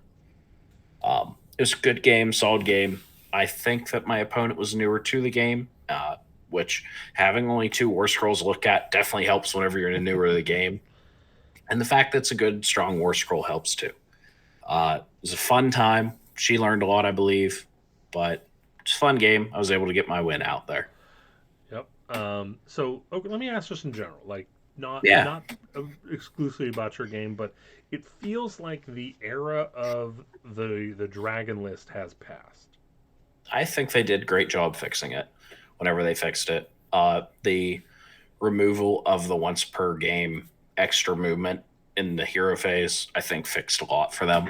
The fact that they could have a 24-inch move turn and then charge at the end of it was probably not healthy for the game at the Yeah. time, whenever that was a thing. Yeah, I think if they would have just had that, if they wanted to keep the once per game move, if they would have just had that count as a run and you can't charge if you do that, I think that That would have may have saved a lot. changed a lot of things. Yes, I agree. Yeah, but again, overcorrect. Yeah. GW Now, is the meme of the guy opening the gates. now, Someone see, doesn't the like your other rules. Close problem the is gates. right. The other problem is there's so much armor in that list, though, too, that you have to eat through the dude. There's 9 wounds per dragon. Yeah. There are probably definitely not probably. There's definitely players out there who they see that and they're going to struggle just because they can't eat Oh, through that much absolutely. while they're taking that kind of damage. I definitely think it's relegated to a mid tier army at this Yeah, point. no, I agree. Yep, But 2-3-3-2 list. it's definitely kind of like we were talking before. Like it's one of those things that if it gets to the bottom table, heaven forbid the person who's trying out their first GT. Like, Right. Yeah. um, I mean, think my first game.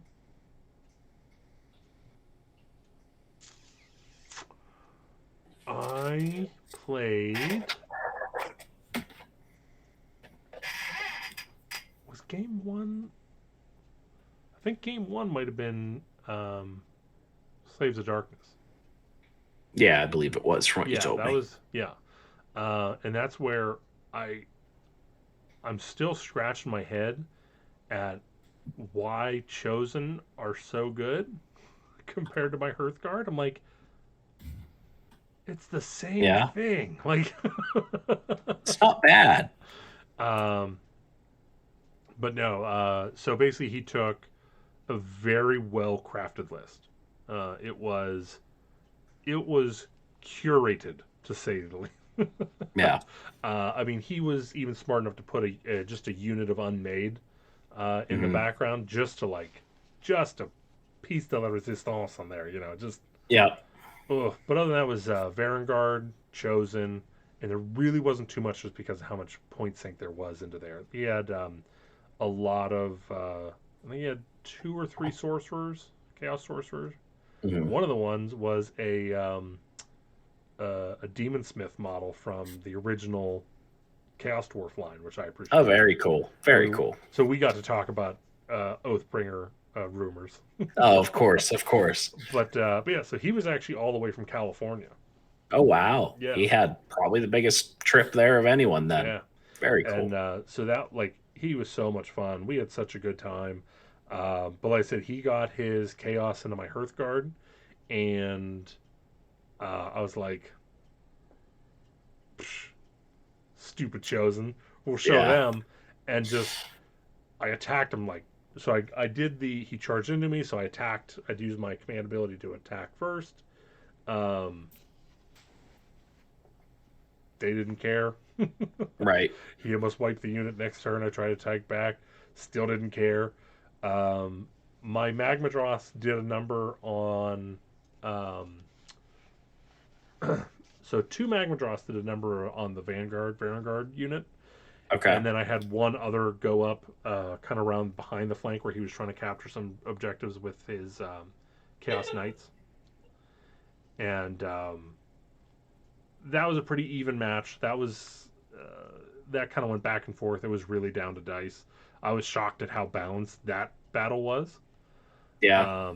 But the Vanguard, they, I always struggle with Vanguard.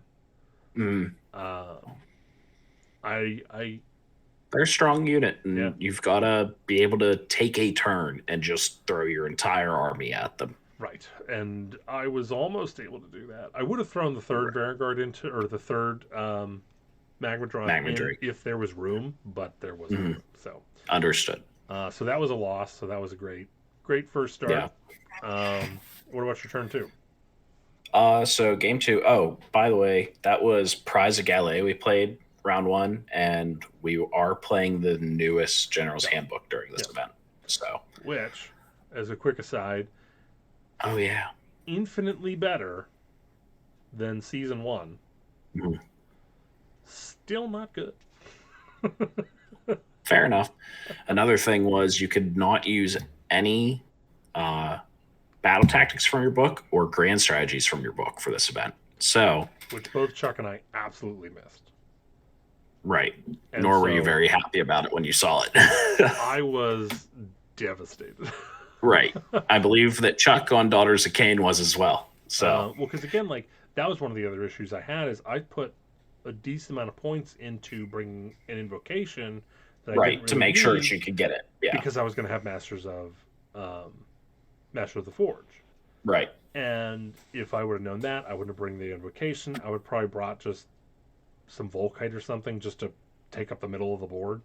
Right. Like that's a kind of it's not a cheap screen, but it's better than nothing. It's cheaper than some of your other options, yes. Right. Yeah. So round two. Round two, also to help make me feel better. Every single opponent from here on out went 4-1 So my strength of schedule got a lot harder after that first match.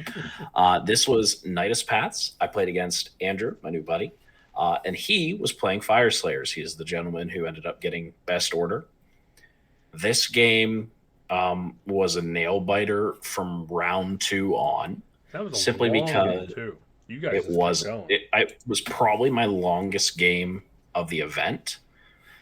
Round 2, he was able to get his I forget what the one prayer is called that looks like it's a monster coming out after you. The Molten Inferno.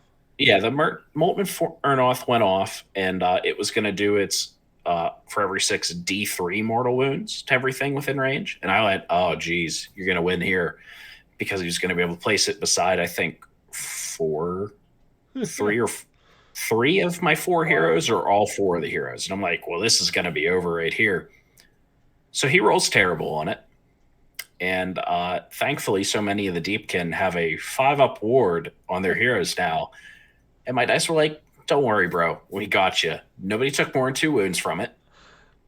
It drives me up the fucking wall that your scrawny elf bastards have a 5-up ward, whereas just the heroes. My heroes who have the exact same Urgold pounded into their flesh as the foot troops don't. Yep. You're right. But that was a heck of a knockdown, drag out game. I think he and I will both agree it was kind of his game to lose. His dice did not help him. There were a couple spots where, because I had taken Tide Steeds, which is a teleport spell that affects heroes only, I was able to teleport over and grab an objective to his that he wasn't expecting. And he had actually made, I think, one mistake. He and I agreed at the end of the game, where he went to go get that hero who had teleported away, moved within 9, and I have to redeploy from here, because he was at 8 inches away. Redeploy, get the 6, can't even be charged. So that ended up bringing us that I barely eked out the game at the end. Wow. Yeah. So it was a very tight game. Not a lot left on either side. I think I had a unit of thralls, 1 hero, and the eel ended up dying. That was it. Yeah. Oh. So 280 points left at the end. I think he still had a Magmadroth, a hero, and a unit of guys. So had we tied, he would have ended up winning it. Yeah, I believe. I don't think any of my losses I maintained any Magmadroths on the board. They melted so fast. The problem for me against Magmadroths is I can hit really hard. But the moment those Magmadroths start bleeding on me, I lost the unit that did it. See, that was the problem, that never kicked in for me. Okay. I mean, it was like, I do 17 wounds. Okay, I'll roll 17 dice. I got 1 4-up. No, I always assume if I'm going to go in to kill a Magmadroth, I'm going to lose whatever it is I just did it with. Yeah. Just that's the trade. So my round 2 was against a Lumineth player that had Teclis and no Sentinels. So okay. Okay, all right. I'm interested. You're putting something down. I'm picking it up. I'm interested to see where this is going to go. Right. Unfortunately, I think the guy was a little bit of a newer player, or at least I think he might have been borrowing someone's army. Yeah. And so I was able to get Teclis, or I was able to get a Magmadroth towed into Teclis. Okay. Rolled hot, ate him in 1 combat.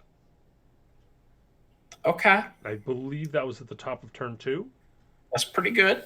And so the army just folded from there. Yeah. He still had a pretty heavy footprint on the other side, because he had Avlanor, a unit of Stone Guard, and I guess it's a Stone Mage, which was surprisingly resilient. Okay. But Avlanor's pretty heavy-handed against monsters like that. He does pretty well. He melted a full Magmadroth and a half, like by himself in like 1 combat. Yeah, I believe that. Yeah, he hits pretty hard whenever he finds something. So, well, the one that took out Teclis was on the other side. So as he was going, I kept on just using heals on him. So like he was Yeah. almost up to full when he made it back in, and Right. so he was able to get over, wipe him out, Okay. take out the stone guard, and by the end of the game, I think I had, if I hadn't tabled him, I almost fully tabled him. Okay. Okay. So that was again a heavy-handed win because I went to the bottom tables. Yeah. um, Yeah. Again, I felt real bad because like I said I was like, I'm sorry, I used to play Teclis. I know how that feels. Right. Yeah. It's one of those, oh, is he even remotely open? Yes. Okay, cool. I'm getting rid of him now. I'm Yeah. done with it. But again, like I'm gonna say every single time, amazing opponent, just an Right. absolutely great guy. Oh, heck Um, yeah. how was your round three? Pretty good. Round three was only the worthy. I got to play Jack during this game. He was running Slaves to Darkness. And I looked at the list, realized I don't know what the new book is. Don't really know what's going on yet. Um, he taught me There's a pretty lot quickly. going on with that book. It's rather impressive the speed that that army can achieve. So, being a one drop or no, three drop to whatever his drops were, it was higher than me. I give him the turn. He takes his whole turn. And at the end of it, I have a unit of 10 knights, a Karkadrak, and a unit of 10 chosen in combat with me, pinning my whole army. Um, so that was surprising How how is the Karka quick. Drac? I wasn't impressed personally. That's like it's such a cool looking model, and I just Now, to be fair, I picked it up using a Smash King. oh So jeez. really, yeah, wasn't a fair comparison. But I had to because he had killed all my screens and had me pinned to the back. I pushed forward on that my turn. I believe I was able to kill uh, some of the knights as well as the Karkadrak and just kind of whittle using the turtle against the chosen. Thankfully, got the double and was able to wipe everything out and unpin myself. From there, he really didn't have a whole lot left. He had one giant block of warriors, I want to say 20 of them, and 3 heroes, as Yeah. well as I forget what the unit's even called. It's one of the Warcry units, but it was very useful in catching an objective. And it's the one where you can't shoot it if it's inside a cover. So I had to kind of say, I'm going to dedicate to killing you. Yeah. I was able to use my eels to swing around and kill a couple of his heroes, which helped me out. And from there, I was able to just claw back points as the game went on because I'd killed probably half or a little over half his army in the first 2 turns there. Wow. It was still a very close game at the end, but had I not gotten the double from 1 into 2, it very well may have been a completely different game. Yeah. That's I'll tell you what, like in this tournament, I think I gave the double more times Yeah, than any other tournament, and at no point in time, like every single time I did, it was the right move. right. And because it's like that's one of the things about like with Fire Slayers being as slow as they are, sometimes you like Just when let him come closer. right Yeah, whenever combat's resolved, you're like you're not in that great of a position, right. I'm in an island right now. and I I'm need him to going to come like here. all I'm going to do is go from an island to an island that's 4 inches closer, and like not do anything Yeah, else. So it's like okay, I want to see where you're going to go, and then I'm going to peel you off of whatever you're doing. right. And like when I did that, it was very advantageous. So, um, all right. So next day, well, I guess here we'll Yeah, I go. was gonna say, how'd your round 3 go? Did I have a? I don't think I had a round three. No. Yeah, yeah. So my round Mm-hmm. three Mm-hmm. was probably so. This is who, if Neil wasn't a tricky jerkster, Ah, this is who I would have given my favorite opponent to. okay. So he brought Beasto. Okay. So I'm like, okay, I lost. That's all there is to it. He's Understood. so like the meme of Suicide Squad of the hey, he does what I do, but only better. Right. Yeah. That's what this list did. So um, we probably spent half of the game just BSing and dicking around. Nothing wrong with that. Because basically all it was is just, and toe in big scary monster, you can take off whatever I towed it. Fair enough. Fair Because it's enough. like, I mean, there's not much you can do whenever your opponent says, okay, 12 mortals. Like, Yeah. cool Pick it story. up. um, but like I said, I mean, it was a very short game. I never had a chance from beginning to end. Like, I still went in and tried, still did my Right. best. Like, I burned my,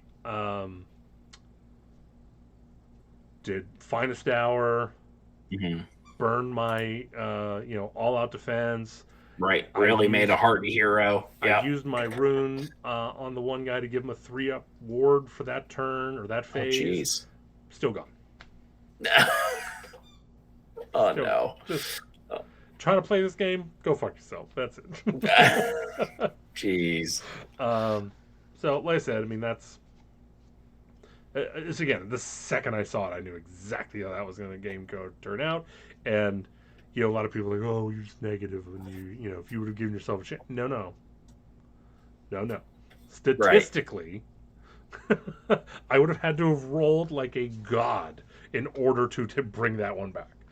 Um, but like I said, absolutely amazing player. He was so cool about everything. His list looked like all his models looked cool. He had a Mm, good time. Great opponent. good.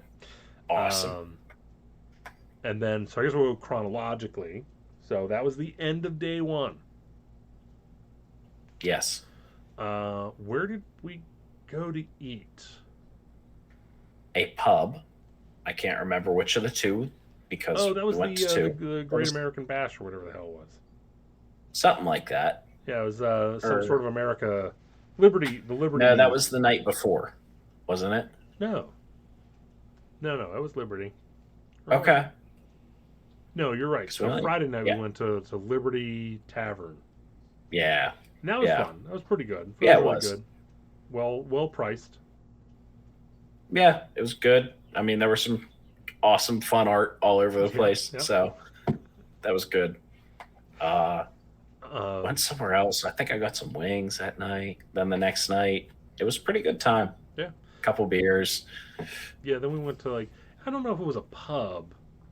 No, I don't remember what it was called It's like anymore. a, it's like a. Might have been tavern again.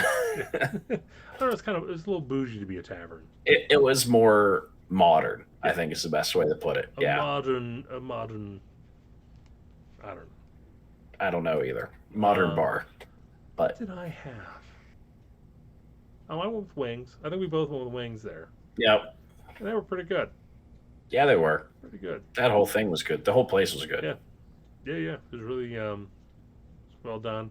We got to get you caught up on a lot of classic SNL. Yes, I learned that I know nothing about SNL, and there are apparently a couple of characters on there who can make me laugh quite well. Oh, dude, trust me. Like up until like I would say the mid to late '90s, like SNL Mhm. was it was still dumb, but it was Right. hilarious. Like it was Oh, I'm sure. I'm it sure. was just dumb humor. I mean, it's um, Hey, sometimes that's all you need, no, yeah, right? and that's what you went to it for. Now it's like Right. there's the dumb part, but they forget about the humor pretty quickly. It's Oh, and they're jeez. rich, so I can they can take some slings and arrows from a guy that Right. That they won't ever have heard about. Yeah. they'll be okay. Yeah. They'll make it. They'll survive. Yes. Yes. Shoot. All right, so we all went to bed at somewhat of a reasonable hour. All got up at a Yeah. reasonable hour.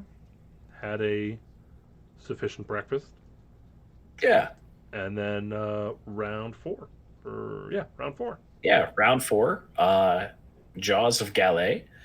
Um, this one I went against Jeff, who is actually the guy who runs the Michigan GT. Really cool opponent. List was a bunch of trees, just the tree lord. I What? saw that Yeah. list. That looked like Yeah. such a fun list. It was very fun to watch run because as a Deepkin player, I enjoy the movement phase. That army won because of the movement phase and all that teleporting around. Haha, he out elfed you, you son of a bitch. He did. He did. Well, it wasn't even that. He was able to just hide back in the corner and say, okay, go ahead and do what you want, turn one. Oh, yeah, I'm going to put trees where I'd like now, and I'm going to come kick your butt. I tried, and I got very close to killing the Ancient on round 2, and I think it would have helped me. I don't think I would have won the game from that, just because I didn't understand what was going on with that list. And I think now I could give him a much better game, but I'll be completely honest, kind of got my teeth kicked in that game. He was able to outscore me. His ability to outmaneuver me was huge. Every time that the turn came and I won priority, I felt like I had to take it, because if I ever gave it to him, if he ever had a chance for a double, I'd just get run right over. Yeah.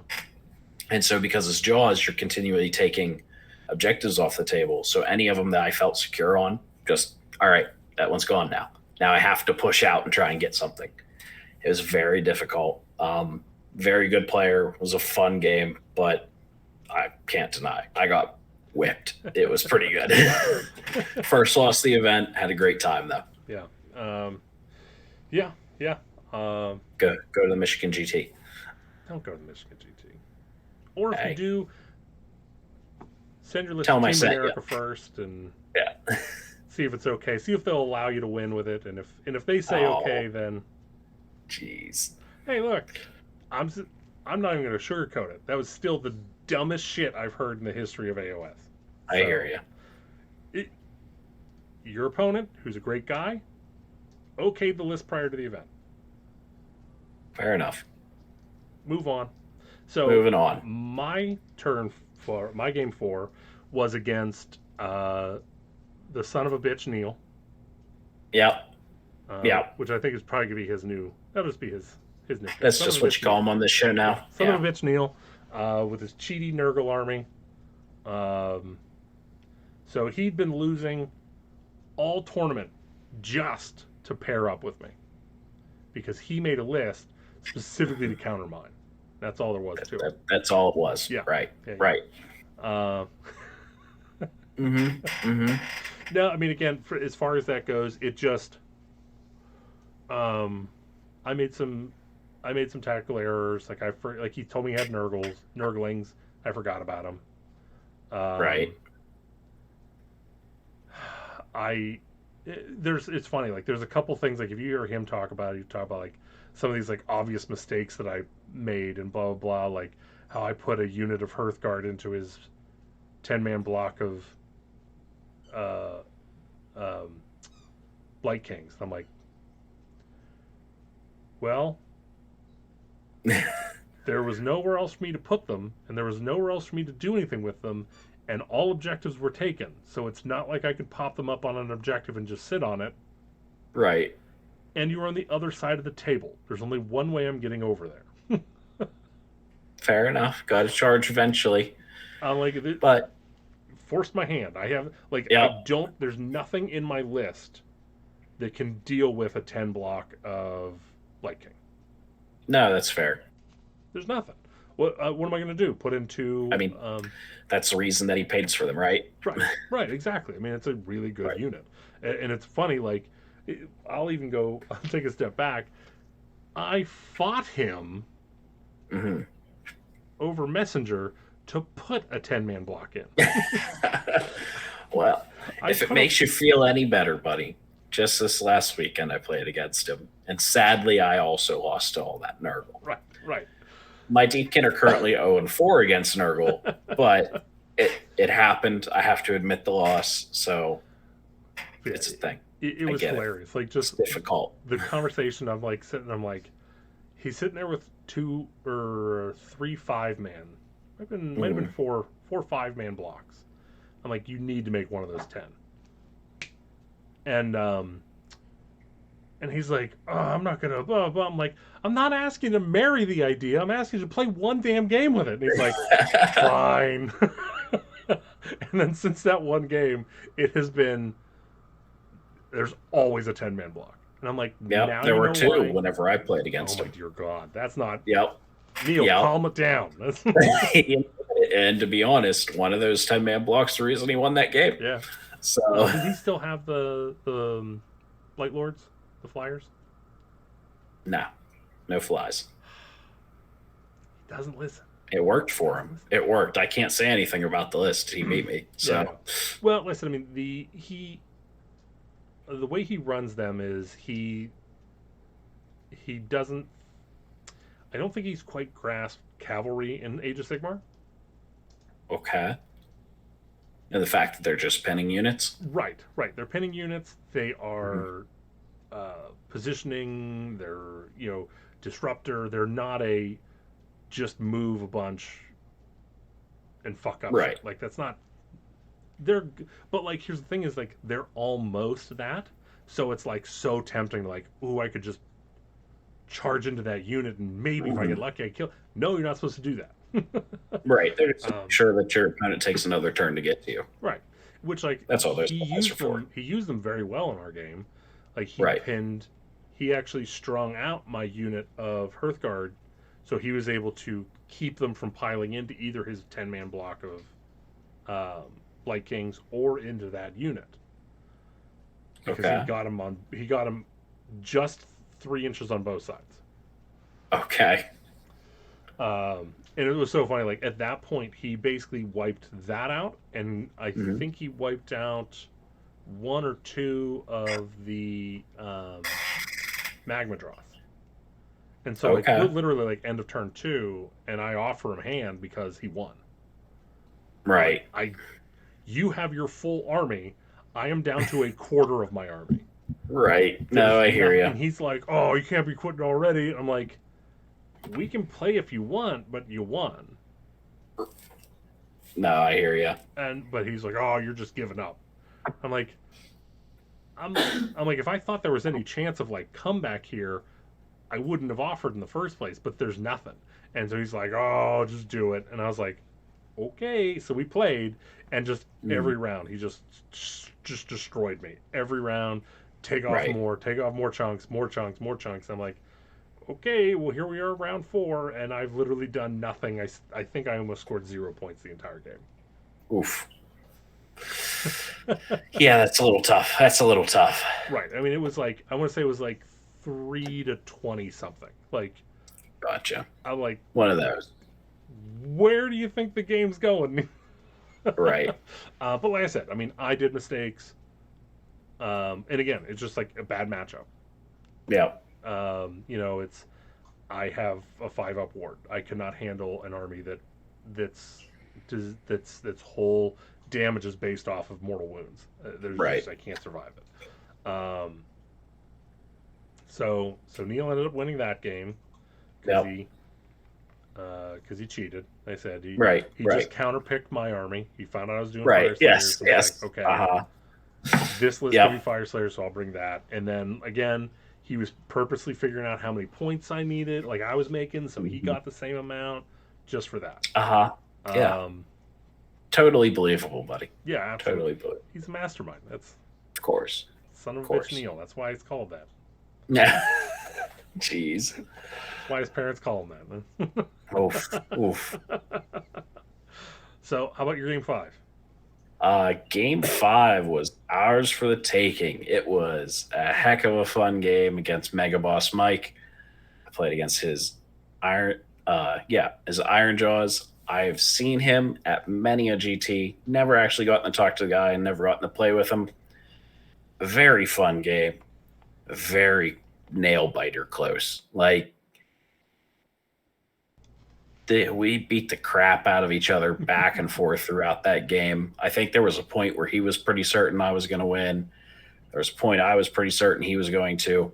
And then near the end of the game, gets a teleport off on his Mega Boss and sits him on my backfield objective. So I left it open. Big mistake on my part. Figured I could stop the cast or something. Wasn't able to. Okay. All I have to make after his redeploy is 2 8-inch charges. Either one of them, 3 shots. Be able to get in there and kill that Mega Boss because it's been wounded at this point. So for 3 charge rolls, I rolled 7. and Mike was able to get the win. We both cheered after it. I had to cheer for him because at that point it was really just that close of a game that if I got it, sure, I'd have to make a couple of tackles, but it was pretty much sealed because it was a Smash King or a turtle that was going to hit it. And Smash King could still do his once per game, cause tides, so he would hit even harder. And the turtle was pretty much at max health at that time. Failed them both. Wasn't able to take my objective back. He takes those points and then gets the turn, is able to punish me for it essentially from there. It was still ended up being a very close game, even at the end, whenever we tallied up everything. But I had a heck of a time. Very fun game. Glad I finally got to play him. So sadly, it ended with me going 3-2. However, I played against the guy that came in second, the guy who got best order, the guy who got best chaos, and the guy who got best destruction. Wow. I would have played against the person that got best death, but they didn't put him in front of me, you know. So for my 5th round, I managed to run out of opponents. Yeah, you did. So they gave me the ringer, so I got the win. Yeah. But he brought a really fun Nurgle list. Okay. Whenever I first saw it, I was like, what kind of ringer list is this? But it was because he had the Glotkin. Mm-hmm. But he did a mix of demons and Light Kings. Okay. So I was like, okay, there's a little bit of the right. So I was able to, and the game was still really fun.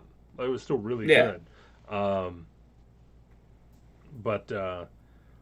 yeah, like I said, it was fun back and forth. I almost tabled him. Okay. He took care of, I think he had a 10-man block of Blight Kings on the one side, and I just couldn't do anything about it. Right, so you just ignored that and left, right? And so I basically took the rest of the board. Right. But yeah, so then also with the talking of the best sportsman, so whenever Neil and I were playing, he's like, he said to me, "Oh, you better pick me for best sports." I was like, "All right, if that's the game we're playing, fine." Right. I'll always be legitimate. Like, I'll always pick who I think is best. But if I play a friend and they're like, "Hey, I need the pick," right, I gotta at the end of the day. I, of course, am not going to say which opponent got my favorite. However, 3 of the guys were nice enough to walk up to me at the end of the event and were like, "Hey, you got my pick." And 2 of them I beat. So I'm glad that I had a great time and those guys had great games. Like, such an awesome event. Have to go back next year, especially now it's a much closer drive for me than it was the year before. So heck yeah, no, I loved it. Those guys knocked it out of the park. It was all for charity. It's great. Yeah. I have no idea how many people picked me for best sports. I would assume none. Right. I wasn't going up and asking. I don't want to put that kind of pressure on people. Yeah. I felt very honored to be told by those guys, like, yes, you got it. I know I did really well with the painting, so I was happy with that. I asked Mata, awesome. I was like, how'd I do with painting? And he's like, I maxed out and got almost all like the bonus points and everything. Good. Yeah, so I assume that I probably would have been up for some sort of painting if I would have done like conversions or stuff, but right, that's not what that army's for. So, no. Yeah. So at the very end, I did not come in a very good place, right? But let's see if this will work. Yeah, there we go. There it is. That's what I'm talking just about. Above poor Neil. Mm-hmm. Son of a bitch, Neil. You may have beaten me, but I still won the war. There you go. Don't let him forget it. You with your dumb Ohio plots. That's. I might not be able to beat you in a single game for whatever reason. Man, I'll tell you, I don't. He does cheat. It must be it. He must have cheated against both of us. That's what he does. That has to be it. That's the only explanation. To be fair, he's such a bad player. It's the only way he could have. He just lets our guard down. That's I hope that you've listened to all like 2+ hours of this, Neil, so you could have heard that. it's so funny. Um, like he can't beat Chuck. Mm. Chuck can't beat me, Hmm. and I can't beat Neil. We're this weird rock paper scissors thing going on. Yeah, yeah. Well, again, I just need to find We'll an figure army it that out. I actually like playing, and then Right. Yes. or Just I'll go just for bring play giants. style. To heck with Just bring everything giants else. every time, and he just can't beat giants, and I'll just do I that. mean, there you go. He really doesn't know what to do against giants. Like I said, he came over. I forget why he was over. He was over here, and I think we were driving out somewhere. I forget what event it was, but um, we played the night before, and it was his Nurgle versus my Giants, and Right. Just that was the end of it, huh? so I don't count that as a win just because It's his kryptonite. yeah, Yeah. you don't count beating Achilles by hitting him straight in the heel like that's Right. Right. but yeah, so I said, I mean, the event was amazing. If I can get in next year, I absolutely will go. Yeah, definitely. Again, I feel bad for them because like it sold out instantly. So fast. I'm not So even talking fast. about seconds. It was Yeah. literally I logged in, I told you guys it was time, Right. logged in, got a computer error. And yeah, like you should not have told us it was time. You should have just said, "The heck with them. They're on their own." And so like I could already smell the winds. So Right. while I was waiting on the computer to tell me that they were already sold out, I just went over to my Gmail and signed up for the wait list. Fair enough. Might as well be early on it. Right, like I signed up for a wait list before they even told me they were sold out. So, Right. Yeah. Hey. but there's always one thing you can guarantee: there's going to be AOS players are going to register for events they know they can't make. So, I mean, yeah, life comes up. People aren't able to make events. So, yeah, no, but well, I said, I mean, I think I got in 2 weeks later. I think yeah, it wasn't too it terribly wasn't long far at all. after. Yeah, No. so, but yeah, with that, I would say definitely don't go because I want to. Right.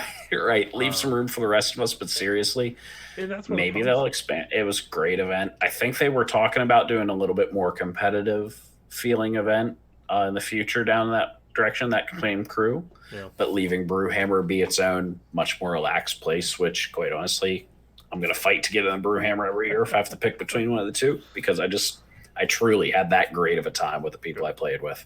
Yeah, like I said, that was some of the best opponents I've had in a long time. Yep. Win, lose, or draw. So, like Agreed. I said, I had a great time with my opponents, not with my army. Fair enough. Fair enough. Despite having being of sound enough mind to be able to acknowledge that Fire Slayers are capable of winning. I don't think I'm capable of winning with them. I definitely just have to put them in the furthest back reaches of my closet. Right. Right. It's such a toxic relationship. I understand. Um, Yeah. So, like I said, I think with that in mind, I honestly think the future for me with AOS is stop worrying about playing what I love and play with what I think I can win with. If that's what you want to do, Right. Listen, maybe. I can have. Or you be like me and just keep banging your head off the wall with Deepkin for over 2 years now because Chuck convinced me I should play them, even though I told him no, and then he kept convincing me. And now I'm good with the army because Well, the I've problem only is played them. You also like that play style. I do. I like the speed. I like movement. If It's there my was- favorite thing. Right. Like I said, so for me, for Fire Slayers, I just love dwarves so much. I love Right. feeling No, it. that's fair. I hate the way the army plays. Like, Right. same thing with KO. Like, it's just such a feel bad army that like I just feel bad bringing it, and like Right. I enjoyed, like I kind of enjoyed Stormcast. I enjoyed winning with Stormcast. But I That's fair. and I think even at the time I said I always feel like I'm behind the eight ball. Hmm. And it's like I never feel like I have enough defense. I never feel like I have enough models on the table, and it's always Right. like if I fall behind one turn, that's it. Yeah, Um, you're done. Now, by the end, prior to the last General's Handbook, I was actually getting some results, but I was also getting kind of like the other battle tomes were starting to come out and catch up, and they were also kind of like starting to put me in my place. So, Right. um, like I said, that's my big hope. Fourth edition, the cover boys for fourth edition, Dawnbringer Crusade, Stormcast will come out later, There so we go. so It'd they'll be be a little great. better. Maybe I can play them. Who knows? We'll see. Yeah. That would be the best. Is if Stormcast were halfway decent, and I could just play them without giving GW another dime. There you go. That'd be fine. I think I saw somebody one with a list. What are the rapid fire crossbows? Yeah, those are the Hurricane. I Um, think somebody just went 4-1 over in England or something like well, that with the list of like 20 plus of them. so there is. Though I think you're thinking of the Castigators. I might be thinking of castigators. Castigators are dumb. I don't know how anyone plays them. I'll bring them Neither up do real I. quick. Uh, So let's see. So Castigators. I'll read this off to you, and you can tell me what you think of them. So unit size 3, 90 points. right. Uh, you have the Thunderhead Great Bow, 18 inches, D3 attacks, Okay. threes and threes, one rend, one damage. Um, in your shooting phase, you could say if they will increase their accuracy or the power. If you increase accuracy, add one to hit rolls. If you pick power, their rend is rend 2 instead of rend 1. Um, if you Interesting. if you if an unmodified hit roll for an attack made with a Thunderhead Great Bow that targets a malignant or a demon is 6, that scores 2 hits instead of 1. Okay. And then I think they. No, they used to be able to be battle line, but I don't think they can anymore. No, they aren't battle line. All right. So the list I'm looking at right now, because I decided to just look it up real quick, I'm only looking at the photo of it being presented, has 13 units of them. Again, If you 4-1, you 4-1. It works. that's someone who's I love really, it. really good at the game and said, I'll show you how good Uh, castigators are. I mean, you know what? There's some days I just want to do stuff like that. Oh, I know. And I wish I could attend enough events to just do dumb things like that from time to time. Um, but yeah, now, yeah, 13. Well, 13. 13 units? 13 units. That's what I mean. Yeah, 13 so by it's 3. different We then had because 39 of them. 39. so now you're looking at 39 D3 attacks. Yeah, it's weird. I don't even want I to mean, roll it that just many doesn't feel D3s. like enough. Don't have to do that mental math. I mean, that That could 6 be. means 3. Yeah, I mean, what's that max out at? 127? Sure, but still, like, that's over half of your army right there. So you're not doing that. I Like, mean, you if you shouldn't be roll doing all that. threes and you get 127 Right, Matt. shots, Okay, even if you're because at you roll all threes. even Yes. if even if you're at fours and threes, you're gonna do pretty good if you're getting 100 shots Oh, out. I mean, that's, look, I don't know how it was done, but good on him. It's cool to see. now one thing I have seen personally. I've been in a battle with someone that used the judicators with the crossbows instead, Yeah, I've seen some people use them. Yeah, and those are they pretty pump out a cool. lot. Yeah, Yeah, they work really good with the drop down because if they, because they're only 18 inches, which shouldn't say only. That's still decent. right. Still good. But they're 2 attacks apiece, and any hit, if you just score a hit, you get 2 attacks out of it. So Right. Yeah. you're looking at give them all out attacks. Now you're hitting on twos, so you have 10 attacks going off on twos. You're gonna get what 8 of those out. should be 9, but you would get Nine, eight, 8. Yeah. nine. So now you're looking at between 16 to 18 wounds, still on a 3 up. That's not hard. So you're still looking at Right. Yeah. So you're still looking at 12 wounds out of the unit or something like right, that. Yeah. and you're still Ren 1. Nothing bad. Yeah, Nothing bad. especially if you can pin him in with a good anvil unit and bring those guys behind him and just start shooting. Right. Yeah. It could be Fantastic. fun. Could be fun. Good way to check off the battle line boxes. Fair enough. Yeah, they Yeah. are You could 200. also run them as snipers if you really wanted to. Yeah. Yeah, I mean that's 205 points, but Yeah, this is true. yeah, That's the only problem with those shooting units. yeah, it again. I guess that's why you run 90-point castigators, right? That's why you run 190-point cascaders. But yeah, that's one of the things. It's like it's very interesting with the army because it's like, okay, well, in order to take the most advantage out of that, I kind of have to go with the Skydrop build, Hmm.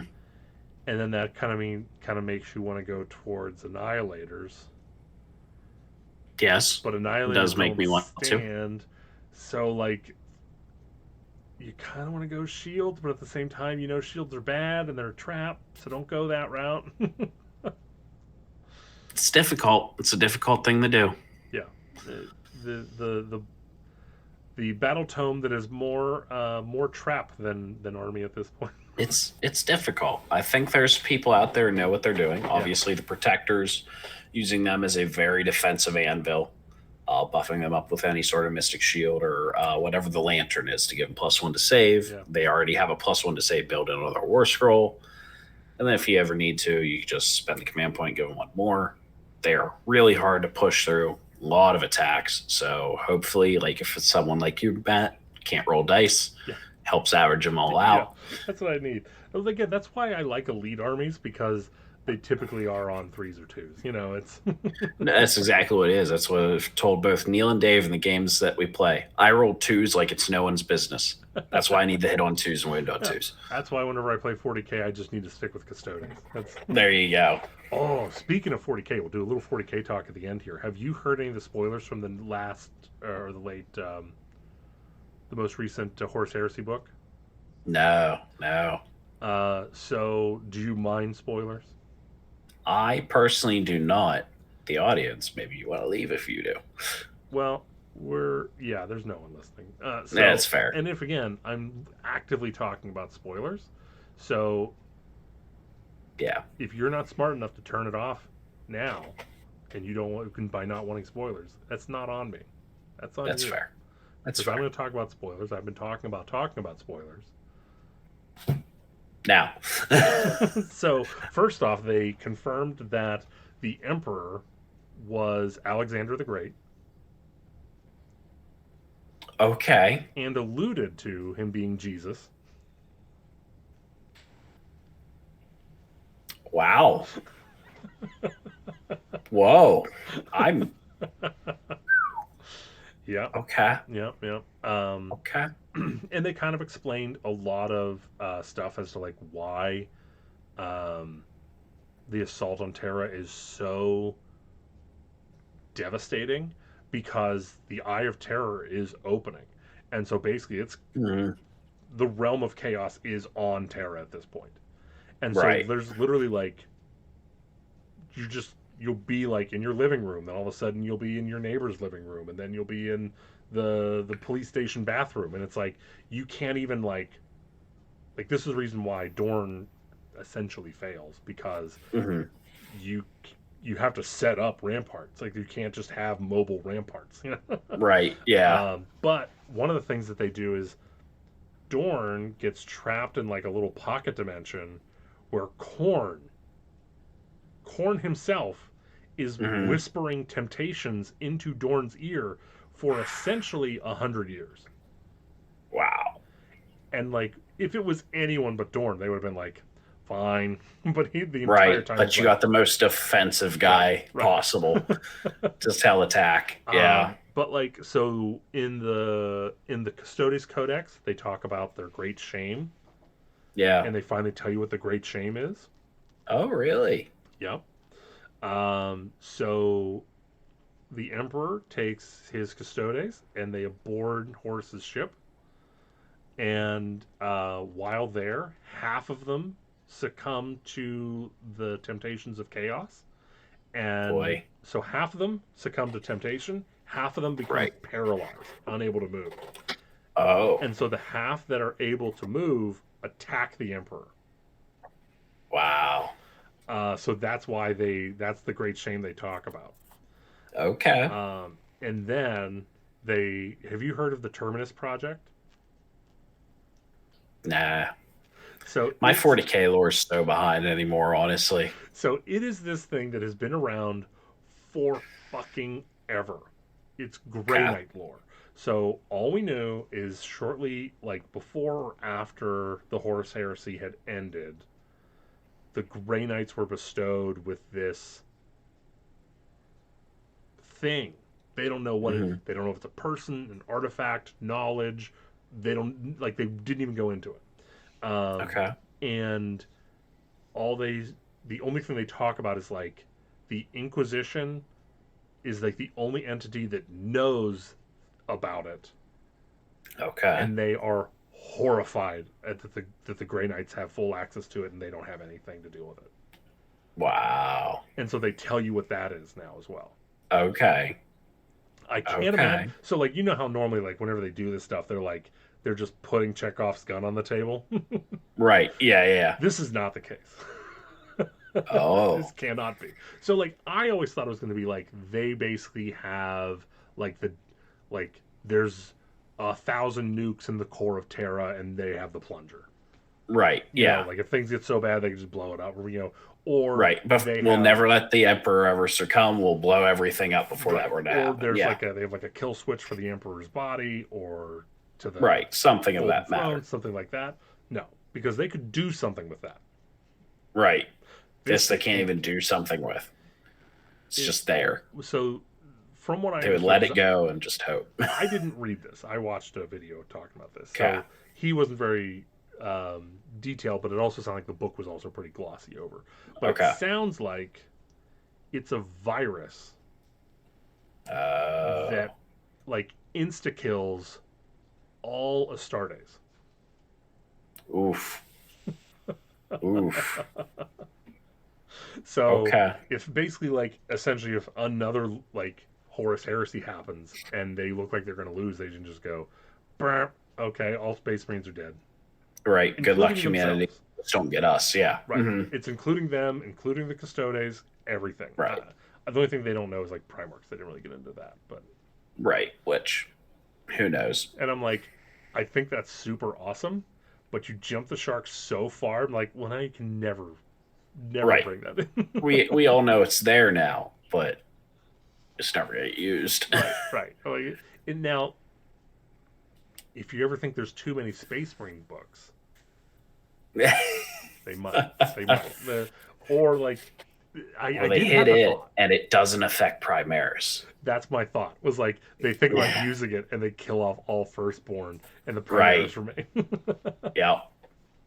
But yeah, just reading that, like I was looking over at Grey Knight stuff again. And I'm like, oh, I miss my Grey Boys so much. Right. I just just update. Hey, what? You can bring them for some fun at Neil's. Yeah. Well, the problem is I don't have them anymore. Oh, I sold them to forgot prevent about the that. temptation. That's right. I have one box of the Power Armor Grey Knights that are primed in chrome that I haven't painted. Okay. Okay. So those were supposed to be my Shadow War Armageddon kill team, but I never got around to painting them. And then Oh boy, don't we all miss Shadow War Armageddon? That was a good kill it team. was so much fun. That was Yep, so good. that was good. But we can't have nice things. So It's okay. The current kill team, a lot of people like. I know a lot of people enjoy it. I enjoy it from time to time as well. it's just, I think it's from what I can tell of Mhm. everyone's reaction to it, it's sufficient. Yeah, it's not the best version of kill team there ever was. It's sufficient. It seems like They did a few little dumb things throughout it that you're like, why would you do it that way? measuring stick Whatever. with the symbols. Yes. Yeah, flat out yes. Like I don't understand that at all. Even if you Nah. would have just went like 2-inch square, Right. 1 inch, whatever. Even if they would have just associated the two, so you can be like, Right. look, you're so dumb, we don't expect you to have a ruler. Here you go. Right. Oh, which is fine if you're selling this to someone who's brand new to the game, Right. which they are. Right. But then whenever it's those of us who've played for 10 plus years, be like, by the way, here's the conversion so you don't have to go get this piece. Right. If you want to use your tape measure you use for everything, go for it. Right. But it seems like the core rule set is acceptable, and then the exceeding parts are like these specialized war bands, like the Navy, the Krieg guys, and then you also have the additional rules like breaching doors and blocking doors and stuff like that. It'll be interesting. So, and again, you also play a game in like a half hour, so. Fair enough. Now, with all the fucking walls and everything, setup is a half hour. We'll slow it a little while. Yeah. Well, I'll get all the walls built during Adepta Won't. We'll get some games in of it. You can try it out yourself a little bit. You're gonna wait till Adepta Won't to build the walls. Okay, all right. It'll be built by Adepta Won't. I won't build them at. Pair me and Matt together. Why? I'm going to make him help me build walls. Yeah. So, like I said, I'm looking forward to Adepta Won't. I'm working on some special projects. Good. You know about, but no one else knows about. Oh, I didn't realize I was that special. Yeah. Yep. Good. Well, since I assume basically everyone's just listening to in the car, Chuck knows this. But, okay. But yeah, nothing else. Nothing else. Understood. Yeah. Understood. So that'll be fun. I'm excited to see it all. Honestly. Yeah, like I said, I'm having a great time with it. It's coming along.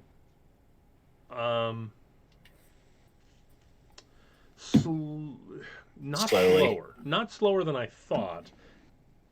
It's actually, so I'm still kind of like in a low production state after painting all those dwarves in the fall. That's fair. So I'm painting less, but everything's getting done quicker than less amount of time to paint, but the same amount of days taking to get things completed. Okay, I was gonna say, is it that you're not procrastinating or something? Is that what you're trying to say? But no, it's that you're getting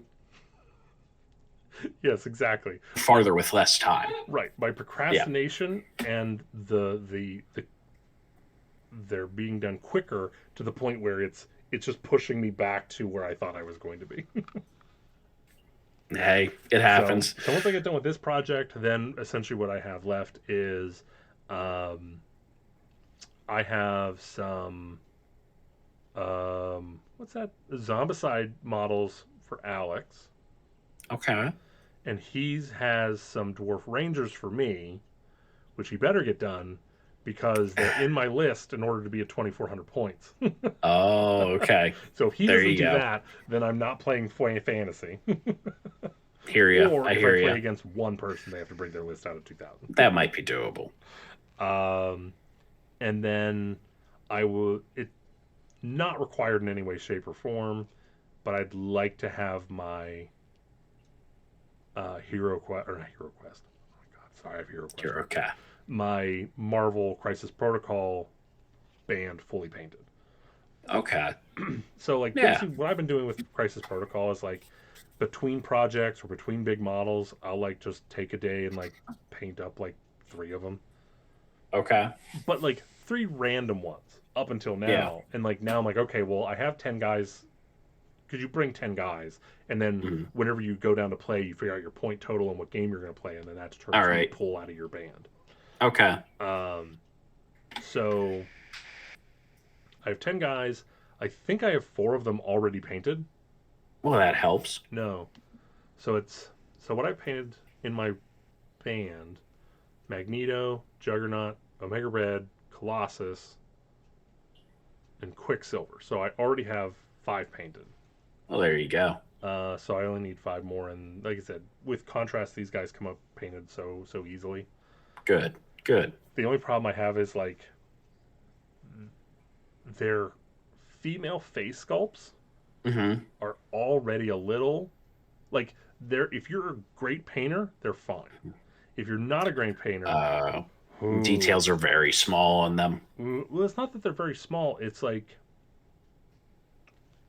let me see if I can find for the channel and not you.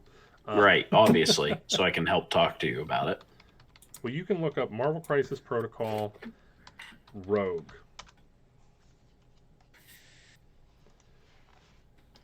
And if you look up the images, so like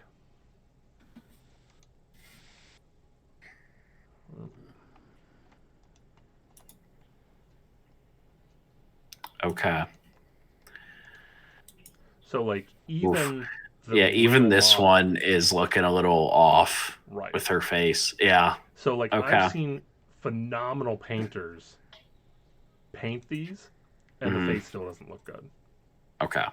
So Very well, like maybe the sculpt. So, right, and what's funny is like there's some Etsy like here's like an Etsy one where the mhm. face is like a million times better. There you go. And That's it's like that's where you need to go. Apparently.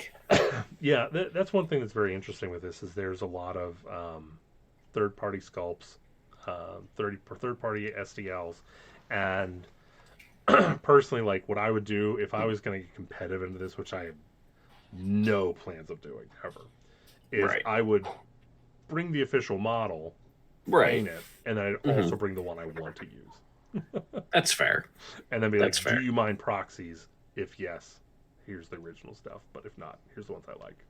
Right. Because like I don't even like as much as I like Rogue the character. I'm not a huge fan of like the explosion and her holding junk, and I'm like Understand. I don't get it, but it is what it is. So, what do you need to get done for Adept What One? do I need to get done? I'll be honest. I'm not gonna push myself hard to get any sort of painting done for it. I love all y'all, but it's not gonna be a thing. Well, that's why like so I'm not going to bring Votan. I'm going to bring Custodes for the Yeah.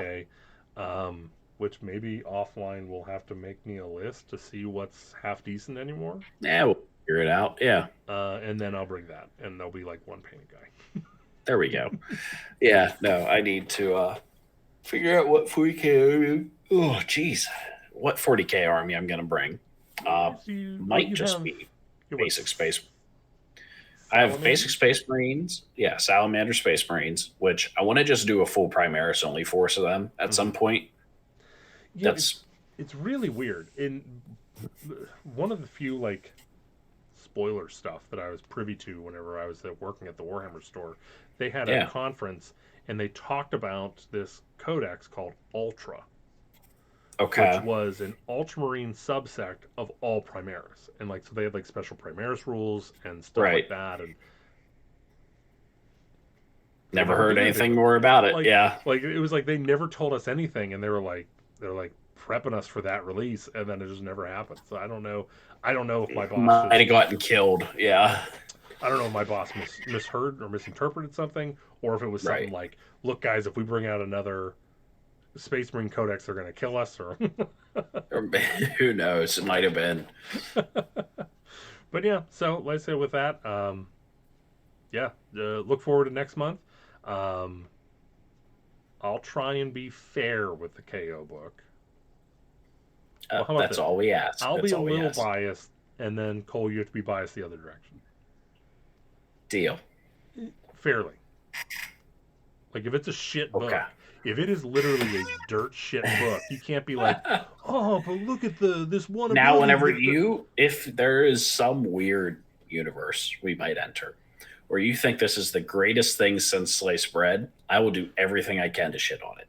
I maybe promise you that. maybe not this time. Maybe this is the one where you're like, I'll let that rock lie. That's, just be like, Right. yeah, buddy, yeah, that's. Yeah, it's bad. You should feel bad. Anyway.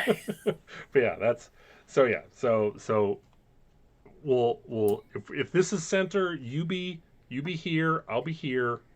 Mhm. Unless it needs to be farther.